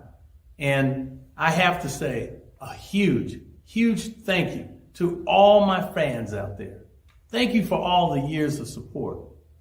I went on from the entertainment industry. I started getting into producing and directing. And now, hey, here I am. I'm a studio executive here in Burbank, California at 2526 Studios. I have to say, it's been pretty good. But the best is yet to come. Please stay encouraged. Keep reaching for your dreams and never forget that genius is common. Remember that. Genius is common. No matter what anyone says to you, no matter how tough the road may get, keep striving. Keep reaching for your dreams. And always know that you are worth it. Everything that you put into yourself, everything good that you pour into your life, you are worth it. And when the times get tough, when things don't go exactly right, it's okay. Dust your shoulders off. Stand up strong. And remember, genius is common. I'd like you to imagine with me, if you will, opening an app where you can collaborate with like-minded individuals from around the world, get inspiration and in-app tools to launch and grow your business, as well as share your knowledge and earn compensation, all in one app.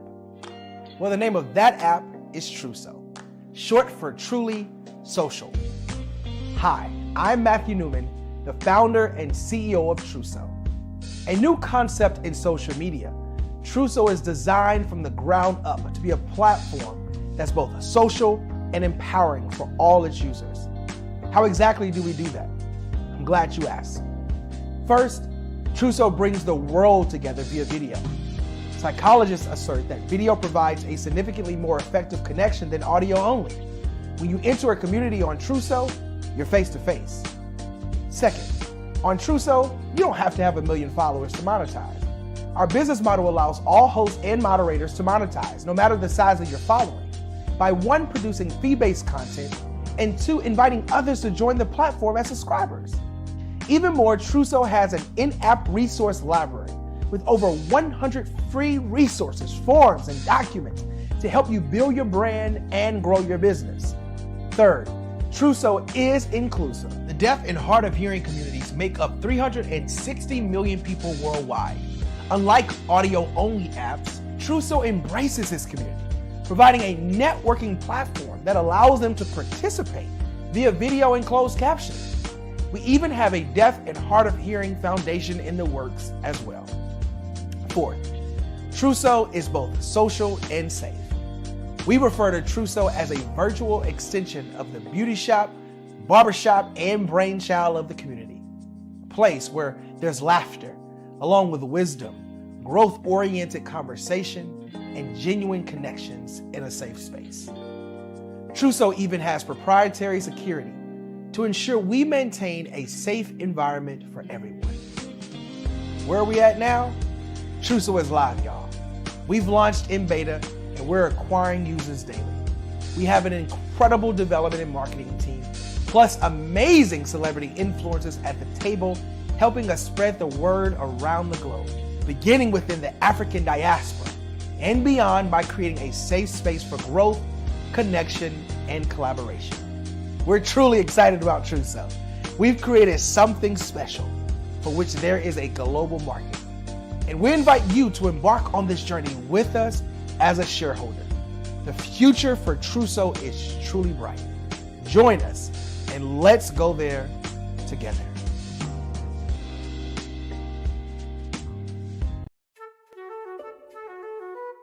This is Dr. Arnold T. Petsworth. He's the owner of Petsworth Vet World, a veterinary clinic in Hopton, Connecticut. His patients include dog, cat, frog, fish, Goldie, dog, and this alpaca. Due to doctor-patient confidentiality, we can't tell you their names. Business at Vet World was steady, and then quarantine hit. Neighbors brought new four-legged friends into their homes. Bunnies. Bunnies everywhere. Dr. Petsworth welcomed these new patients with open arms. The only problem? There were more appointments than he could manage. That's when Dr. Petsworth turned to his American Express business card, which offers spending potential that's built for his changing business needs. He decided to hire a new assistant, Julio, and with spending power built for business purchases, he used his card to furnish a new exam room. Together, Dr. Petsworth, Julio, and American Express Business made sure all the pets of Hopton got the love and care they deserve. And everyone was happy. Get the card built for business by American Express. Follow the Brand TV broadcast host, Grant McGaw, as he visits with top executives and entrepreneurs to find out their secrets of success with their personal brand. Follow the Brand TV broadcast host as he focuses on brand development to build better relationships, bring value to your business, relationships, and career. You will enjoy listening to each episode that is tailored to speak to you directly. If you're looking for this type of clarity in terms of building your brand, you have tuned into the right station. Each episode will help you to shape a conversation in the 5-star BDM network of 20,000 professionals and become a springboard for your corporate engagement and business opportunities. Each guest will frame their story in the areas of personal branding, business development, career development, financial empowerment, and technology innovation. Grant McGaugh explains why he is the CEO and owner of his own professional career. Grant is an accomplished business leader and entrepreneur who wants to give back to individuals to grow their personal brand strategy.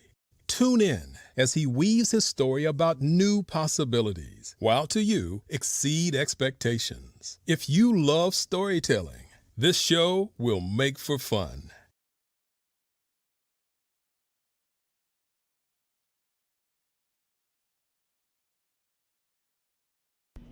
Why do I do what I do? You know, my life coach asked me that a few years ago. And she said, Tony, what's your why? And I told her, and she said, girl, you've already accomplished that. Perhaps you need a new why. Hi, Tony Harris, Amy Hoydu with Say It Said Marketing, one of your students. And just wanted to say thank you, Tony Harris, for spending so much time with me and giving me that boost in my business that I so drastically needed.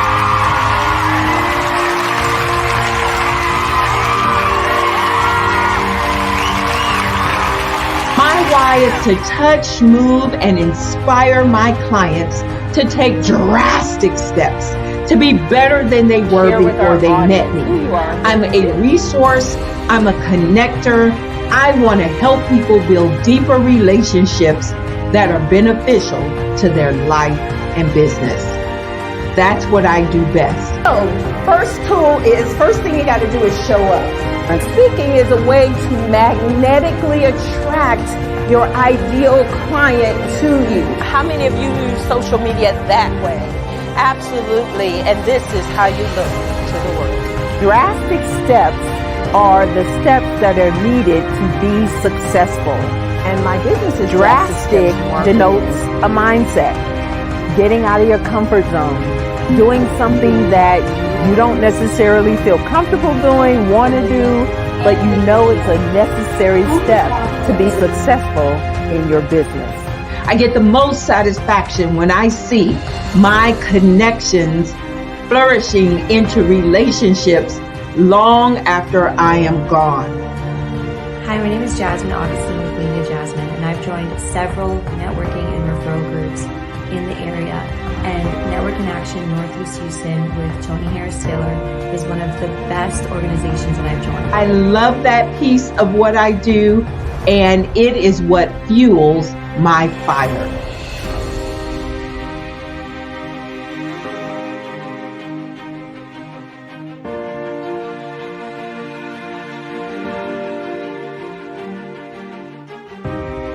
My name is Tony Harris Taylor, saying take a drastic step today for a fantastic tomorrow.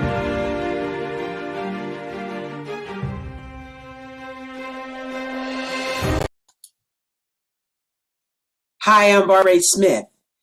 Genius is common. My genius is executive coaching and professional corporate training. As the master executive coach and corporate training ambassador for the Genius is Common movement, I help business owners craft their stories in such a way that you know exactly what they do, what they have, and what they bring to the table. Many times as business owners, we are asked, so what do you do for a living?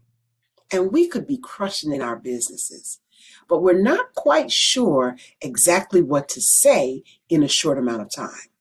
Well, I help you take those stories that are the reason why you're in business and why you're so passionate about your business and craft them in such a way that people are drawn to you as opposed to being repelled by you. Because every conversation, every time you talk to someone about your business, you are excited about it. But are you really conveying what you do, what you have, and what you bring to the table? And do really people understand why you care so much and why they should care that you have the solution to their problem? Well, I'm here to help you with that.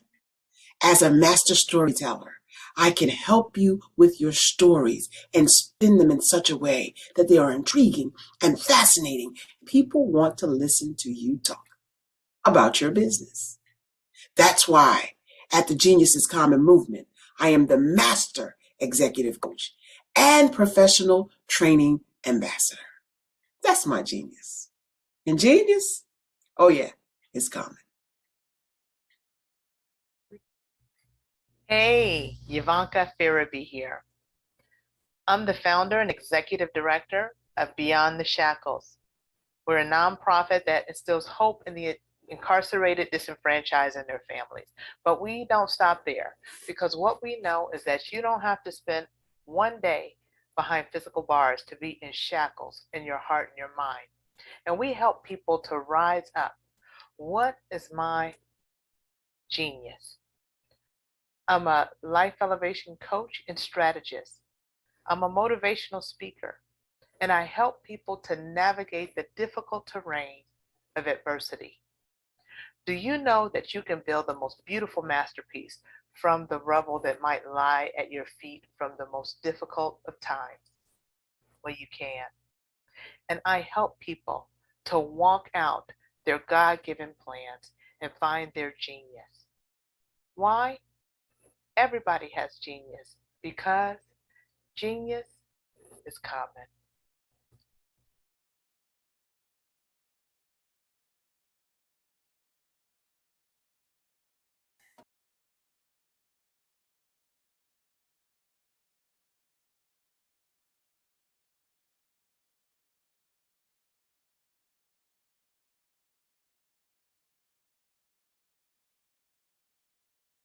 Hey guys, my name is Caden. I'm the CEO of Caden Teaches, and my genius is teaching kids about financial literacy. Throughout my financial products, such as my financial flashcards, my activity book, and my newest project, my financial bus, which I bought. And on the bus, it has a mock bank where kids will learn how to deposit and withdraw money, a mock grocery store where kids will be able to learn how to have a family budget, and a mock stock exchange where kids will even be able to learn how to invest in stocks. Now, I decided to start teaching kids about financial literacy because I find that most kids graduate high school without even knowing the basics about financial literacy. And I feel if I were to teach kids about financial literacy, that I would be able to help kids tap into their genius. And I actually learned about financial literacy to my dad because I would go to business meetings with him, and I would always see that they were talking about financial literacy. And at that point, I didn't understand what financial literacy was. So I took it upon myself to learn about financial literacy and teach it to kids in a way that they could understand. But I want you guys to help me help kids tap into their genius by going to my website, cadenteaches.com, and you can sew into me in my financial bus by going to my GoFundMe link. And remember, if Caden can, you can too. Because genius is common.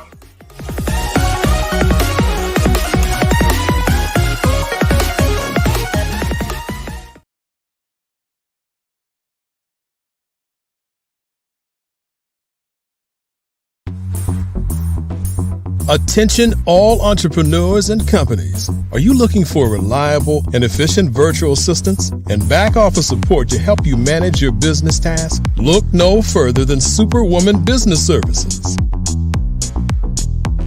Our team of virtual assistants provides a full range of administrative support services, including operations management, social media marketing, and much more.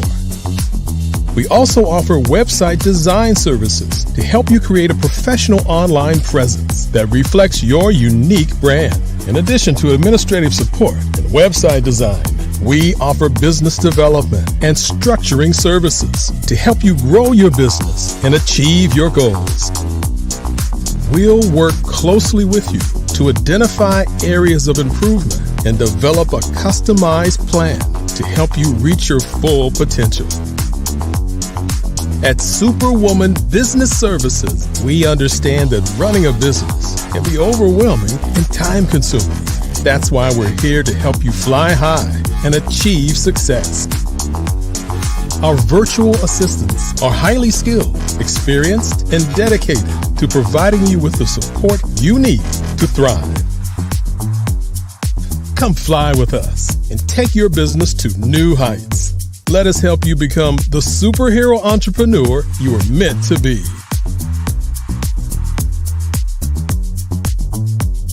Contact Superwoman Business Services today to learn more about our back office support services.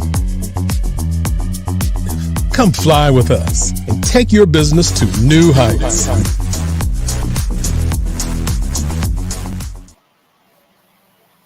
Good morning, business owners, entrepreneurs, thought leaders, and corporations. Welcome to the Black Business Network. My name is Dr. Debbie Hood, and I'll be your business moderator for this morning here on the Black Business Network. The Black Business Network is a 24-hour business network showcasing Black businesses, owners, entrepreneurs, and thought leaders worldwide. We have speakers from cities all over the United States, also including London, Singapore, Africa, and Japan. The Black Business Network is a global community sharing its business knowledge to empower, inspire, and educate businesses about business. Now, our next speaker is Mr. Nathan T. Malinga. He is a young Zambian inspirational speaker, author of many articles, including those featured in Trendy's magazine, which is a youth magazine in Malawi. He is also a renowned global interpreter or translator at Creative Society. He has also been featured for global speaking engagements, such as on Global Speakers Talk and many more. He has been featured on local television and radio shows such as 1Z, Capital FM, and City TV.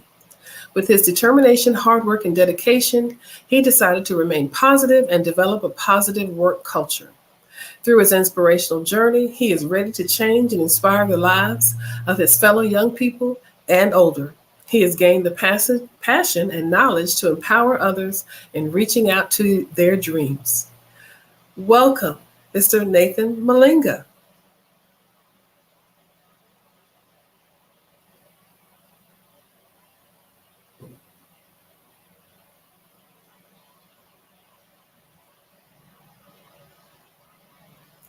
I think we're having just a little delay. He is calling in.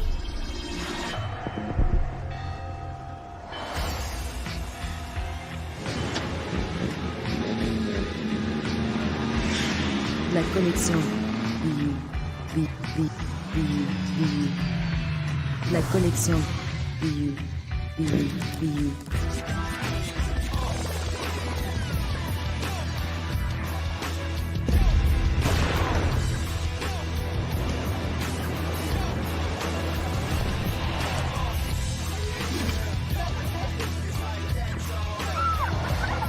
In a world obsessed with the cult of celebrity, I challenge you not to aspire to anyone else's greatness, but instead strive to reveal and ignite the greatness within you. Are you serious? I totally think that's it. Hey. No! Hey! To me, sexy is a man that knows who he is and what he wants. He's comfortable. You look at him, you see him. Good afternoon. I think it's evening for you, Mr. Malinga. Welcome aboard. Thank you so much for joining us here on the Black Business Network. Genius is common, and I'll see you on the other side. Afternoon. Thank you. How are you? We are well. You can go right ahead. Genius is common, and I'll see you on the other side.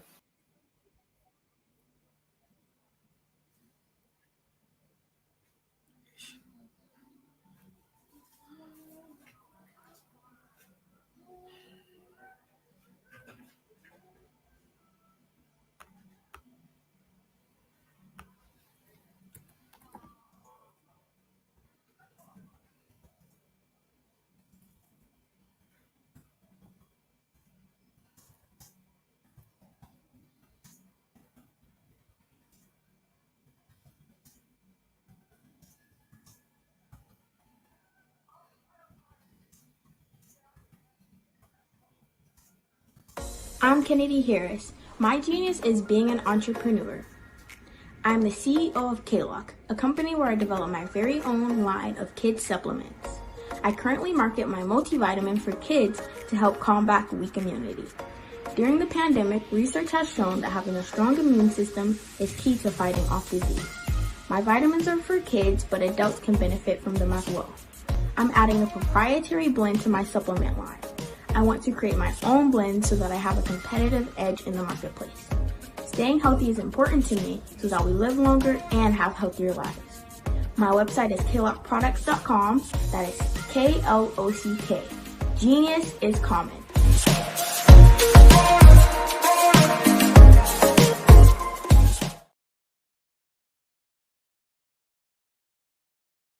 Hey, it's your girl Colette V. Smith. The V is for victory. My mama would tell you the V is for Veronica, but it's Colette V. Smith. The NFL's first African-American woman to coach in the history of the National Football League by way of being the first female in 2017 to coach in New York Jets franchise history. Today, I'm the founder of Believe in You Incorporated. Believe in You Incorporated. I got here because I didn't limit myself. I started thinking freely, living life freely. Don't limit yourself. Unleash your power, the power that God created you to be and to have. Good afternoon again, Mr. Malinga. Welcome aboard, and thank you for being with us today. Thank you. Afternoon. Good afternoon. We're going to let you go ahead and get started. I know we're excited that you're here, so we're going to let you go ahead and get started with what you will be sharing with us today. Sure. Thank you so much. Thank you, Debbie, for that introduction. My name is Nathan Twali Mlenga. I'm from Zambia, and I'm one of the founders of Rise Up Summit, which is a youth movement, very youthful. All we are trying to do is just to create an environment where people can get together and come together, share ideas, and empower one another.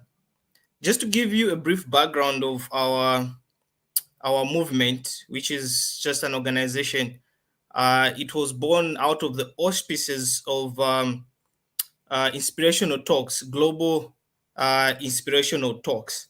So Medium and myself, Medium is from Malawi and I am from Zambia. So we sat down one day. In fact, she just gave me a call. She was like, can we at least bring this into reality, not whereby just people be coming to listen to motivational talks and they go back home and those things tend to fade away. Why can't we just come up with something which at least will stick with people even if they may go back home? Then we started propounding on what we're going to come up with and the ideas that were going to work. We tried to scrutinize things that were not going to work. Our organization is comprised of a few individuals that are willing to support and also put in their efforts just to make sure that whatever it is that we're planning to do comes into reality or into effect. So we have Madam Medium, like I stated, who's also one of the founders, myself, Nathan, and we also have Madam Mary Kufanga. She's the coordinator for our movement, and this movement is just not based in Zambia, in Malawi. It is a global initiative whereby we are trying to empower as many youths as we can. Even though we may have financial constraints, but we are trying by all means to make sure that we achieve our objectives and our goals. Just to share a few things on our objectives and goals that we came up with for us to achieve whatever it is that we've set to achieve. One of the objectives that we came up with was the issue of empowerment. So the issue of empowerment is simply to empower individuals and to bring about positive change in their lives. We came to the understanding that most people, even though they may attend such wonderful events, which are educative and which enlight their lives, but there was something that was lacking, which is the issue of empowerment. This person has come to attend the meeting or the summit or the conference with the hope of finding something that may change their lives, and they've paid something towards that. So we thought, why can't we be empowering such individuals so that they can also change something in their lives, and they can also look at it from the positive perspective or point of view. Then the other thing that we came up with was the issue of inclusion. We saw that most of the summits or conferences that normally take place, they exclude certain individuals from being from attending. Reason being, these individuals do not belong to a particular group of people, or they don't fit in. So we looked at the people with disabilities. We said they are also welcome whenever we are having a conference or a meeting. Those people are welcome there. They need to be part and parcel of our meetings. Then we also looked at the issue of business development. We said, since this is the movement which will have to be known globally, we need to bring in people who has ideas and who've learned about businesses, people who know different strategies that may bring about change in the spheres of business. Then we also looked at how we're going to expand Rise Up Summit. We lucky enough, we've partnered with organizations such as Rope Foundation, which is from Namibia, and we've partnered with Humanity Challenges organization. We still in talk with NGOCC and also Action Aid and Action Governance Forum. We are trying to bring them on board so that we can work together with them. So those are our plans, so that we can expand this movement to as to many countries that we can bring on board. We may be able to bring on board. Then the other thing that we planned to do, and we still which is ongoing, is the issue of talent identification. So we said that whenever we have youths or people who have come to attend our summits and we have speakers who are speaking, we would like to make sure that we identify their talents. So we'll give them a platform to present whatever it is that they do, to showcase to the people who are present, and the people themselves will be judges to judge and make sure that they identify the talents that are hidden within these individuals. Then the other thing that we came up with was the issue of empowering women, girls, and boys. We said that in as much as we may empower women and girls, but we shouldn't forget and neglecting the boy child, because we may be committing the same mistakes that the patriarchal system have committed. So we said we would like to bring about change whereby we can be empowering women, even though we do not have enough and financial capacity to cater for all those things that I've mentioned, but we truly stand on what we believe in. And we also said that in terms of empowering women, we'll try by all means to identify what it is that they are capable of doing and what kind of businesses that they can do, so that we give them capitals that they cannot even return back to us. They can go and help their families. So in so doing, we are trying to send an alarm. We are trying to, in fact, we are trying to communicate to the world that even if we are a small community, even if we are youths, we're able to make a difference. We're able to change the lives of many people. And when it comes to supporting girl child, we plan that girls normally go through a lot of things. So we wanted them to also be part of the summits that we'll be having, in as much as they may want to be motivated, but they also need to be told on what to do and how they are going to live their lives. And also boy child, for boys, we also thought of empowering them and introducing them to sports that may open their mind.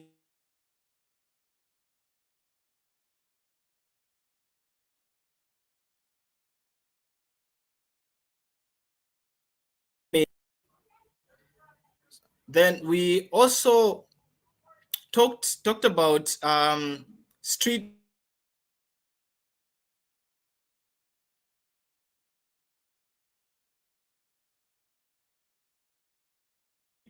children. We thought of working with the government in trying to curb issues that street kids are facing, also to try and help them, to put them in rehab so that they too can live and lead a normal life. That's what we talked about. The other thing was collaboration, just like I said, collaboration with the governments, different governments from different states. We understand that each and every state has its own laws and rules. So we'll try and collaborate with the government, work with the government of the day, so that they too may buy into these brilliant ideas. Then the other thing we thought of was the issue of inspiration and mentorship. So inspiration and mentorship is the one which is more like an umbrella for everything. It covers and caters all the aspects that I'm just talking about. So the issue of inspiration and mentorship, this is one how we bring in inspirational speakers from different walks of life who may come and share their experiences. We may bring in lawyers, we may bring in businessmen just to come and inspire young people, to come and inspire a lady or young ladies who may be attending the summits that we normally organize, so that they too may be inspired to make a difference in their lives. Then the other thing that we came up with was the issue of distribution of resources. So on the aspect of distributing resources, we did agree that whatever it is that we raise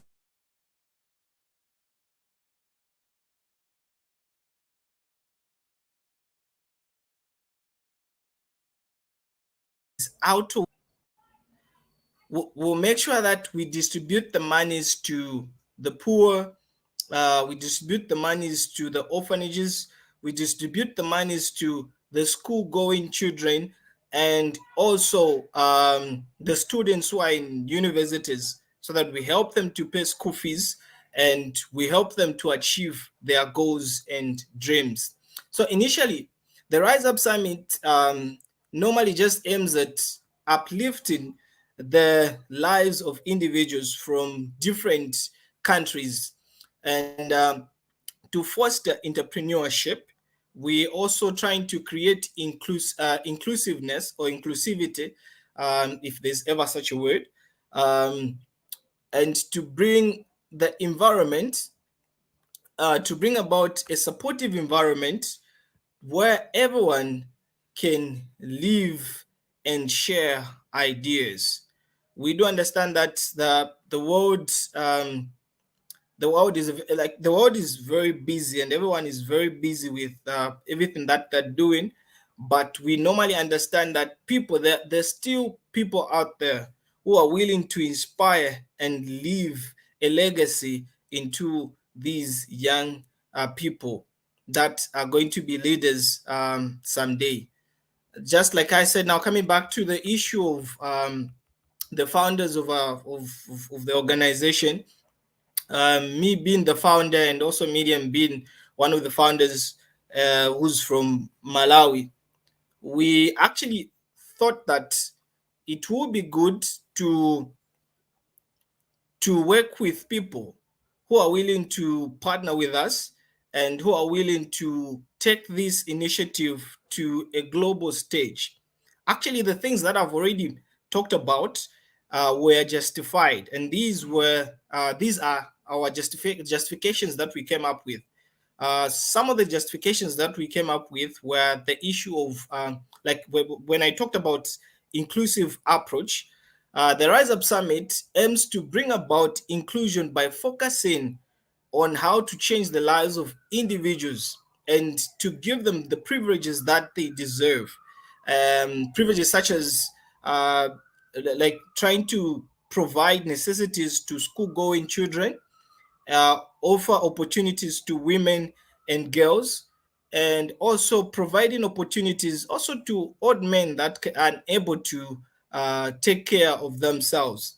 When we talk of business development support, when it comes to this one, just like I said, that we'll be giving opportunities to individuals, whoever will be attending our summits, because we'll be having the first ever summit, the physical summit in Zambia, which is chapter 1, in November, on 4th of November this same year, 2023. So we are inviting people to come and attend. This event is only going at $20 and for the tickets. Then those who will be attending, they will be given something by the end of the day. All they need is just to come and attend, and most details will be provided. Food will be provided, and everything will be provided. So the monies that we're going to raise will go towards the development of businesses for individuals who would like to become entrepreneurs, and also the expansion to multiple countries. So Rise Up Summit will not only be stationed in Zambia and Malawi. Our ideas and our goals is to expand it to other countries as well. Would like to also take it to the States. Would like to take it to the UK. Would like to take it to many countries that people may get to know about these brilliant ideas, so that we can work together, because it is the movement. Even I may be the founder of it, I may be part and parcel of this movement, but everyone who's willing to buy into the movement, they may come through. Sure. Thank you. I think I've talked a lot. Sure. I'm saying Debbie's back. Sure. Good morning again. Oh, good afternoon for you. We thank you for being here. It's a wonderful opportunity that we have to learn about what you are doing in Africa. Tell us again, one more time, how we can connect with you. How can we reach out to you? All right. So you can just contact me via email or WhatsApp on Nathan Twain 1@gmail.com, which is NATHANTWAIN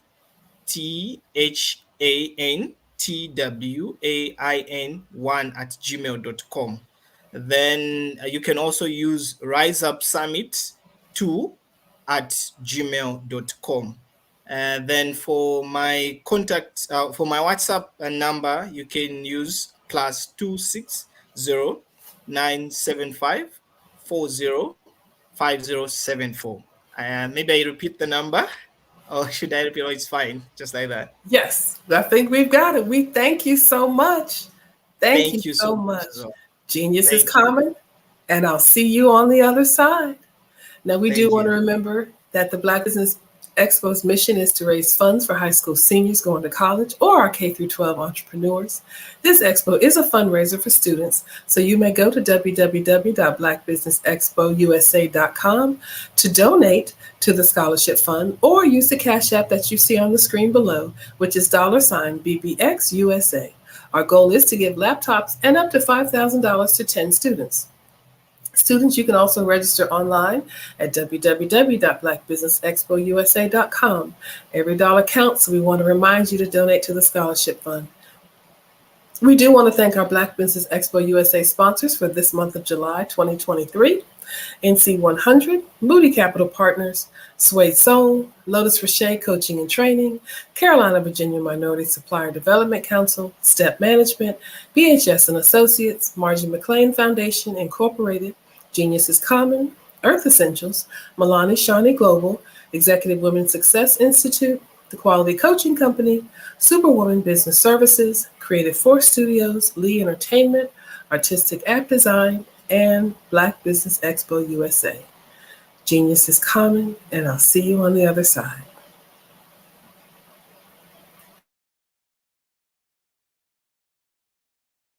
Hello there. My name is Grace Hemingway. I am 9 years old. Most people know me as an AAU National Karate Gold and Silver medalist, and a USA NKF 5-time gold medalist.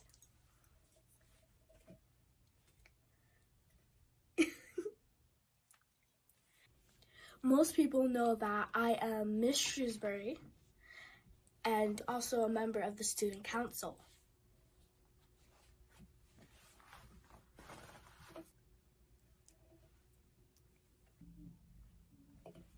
And they also know me as the best-selling author of the book, I Am Dynamite and I Am Becoming. They also know me for my coloring book, I Am Dynamite and I Am Becoming.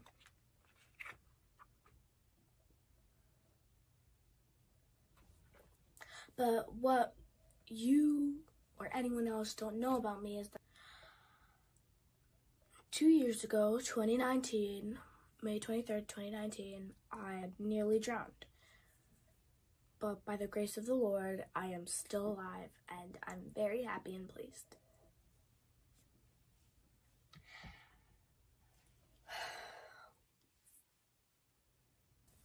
Something else that happened is that I used to get bullied a lot, and it wasn't fun at all. No one likes to get bullied. It's not fun. But something that you can do if you do get bullied is tell an adult. Hi, I'm Barbara Smith. Genius is common. My genius is executive coaching and professional corporate training. As the master executive coach and corporate training ambassador for the Genius is Common movement, I help business owners craft their stories in such a way that you know exactly what they do, what they have, and what they bring to the table. Many times as business owners, we are asked, so what do you do for a living? And we could be crushing in our businesses, but we're not quite sure exactly what to say in a short amount of time. Well, I help you take those stories that are the reason why you're in business and why you're so passionate about your business and craft them in such a way that people are drawn to you as opposed to being repelled by you. Because every conversation, every time you talk to someone about your business, you are excited about it. But are you really conveying what you do, what you have, and what you bring to the table? And do really people understand why you care so much and why they should care that you have the solution to their problem? Well, I'm here to help you with that. As a master storyteller, I can help you with your stories and spin them in such a way that they are intriguing and fascinating. People want to listen to you talk about your business. That's why at the Genius is Common movement, I am the master executive coach and professional training ambassador. That's my genius. And genius? Oh yeah, it's common.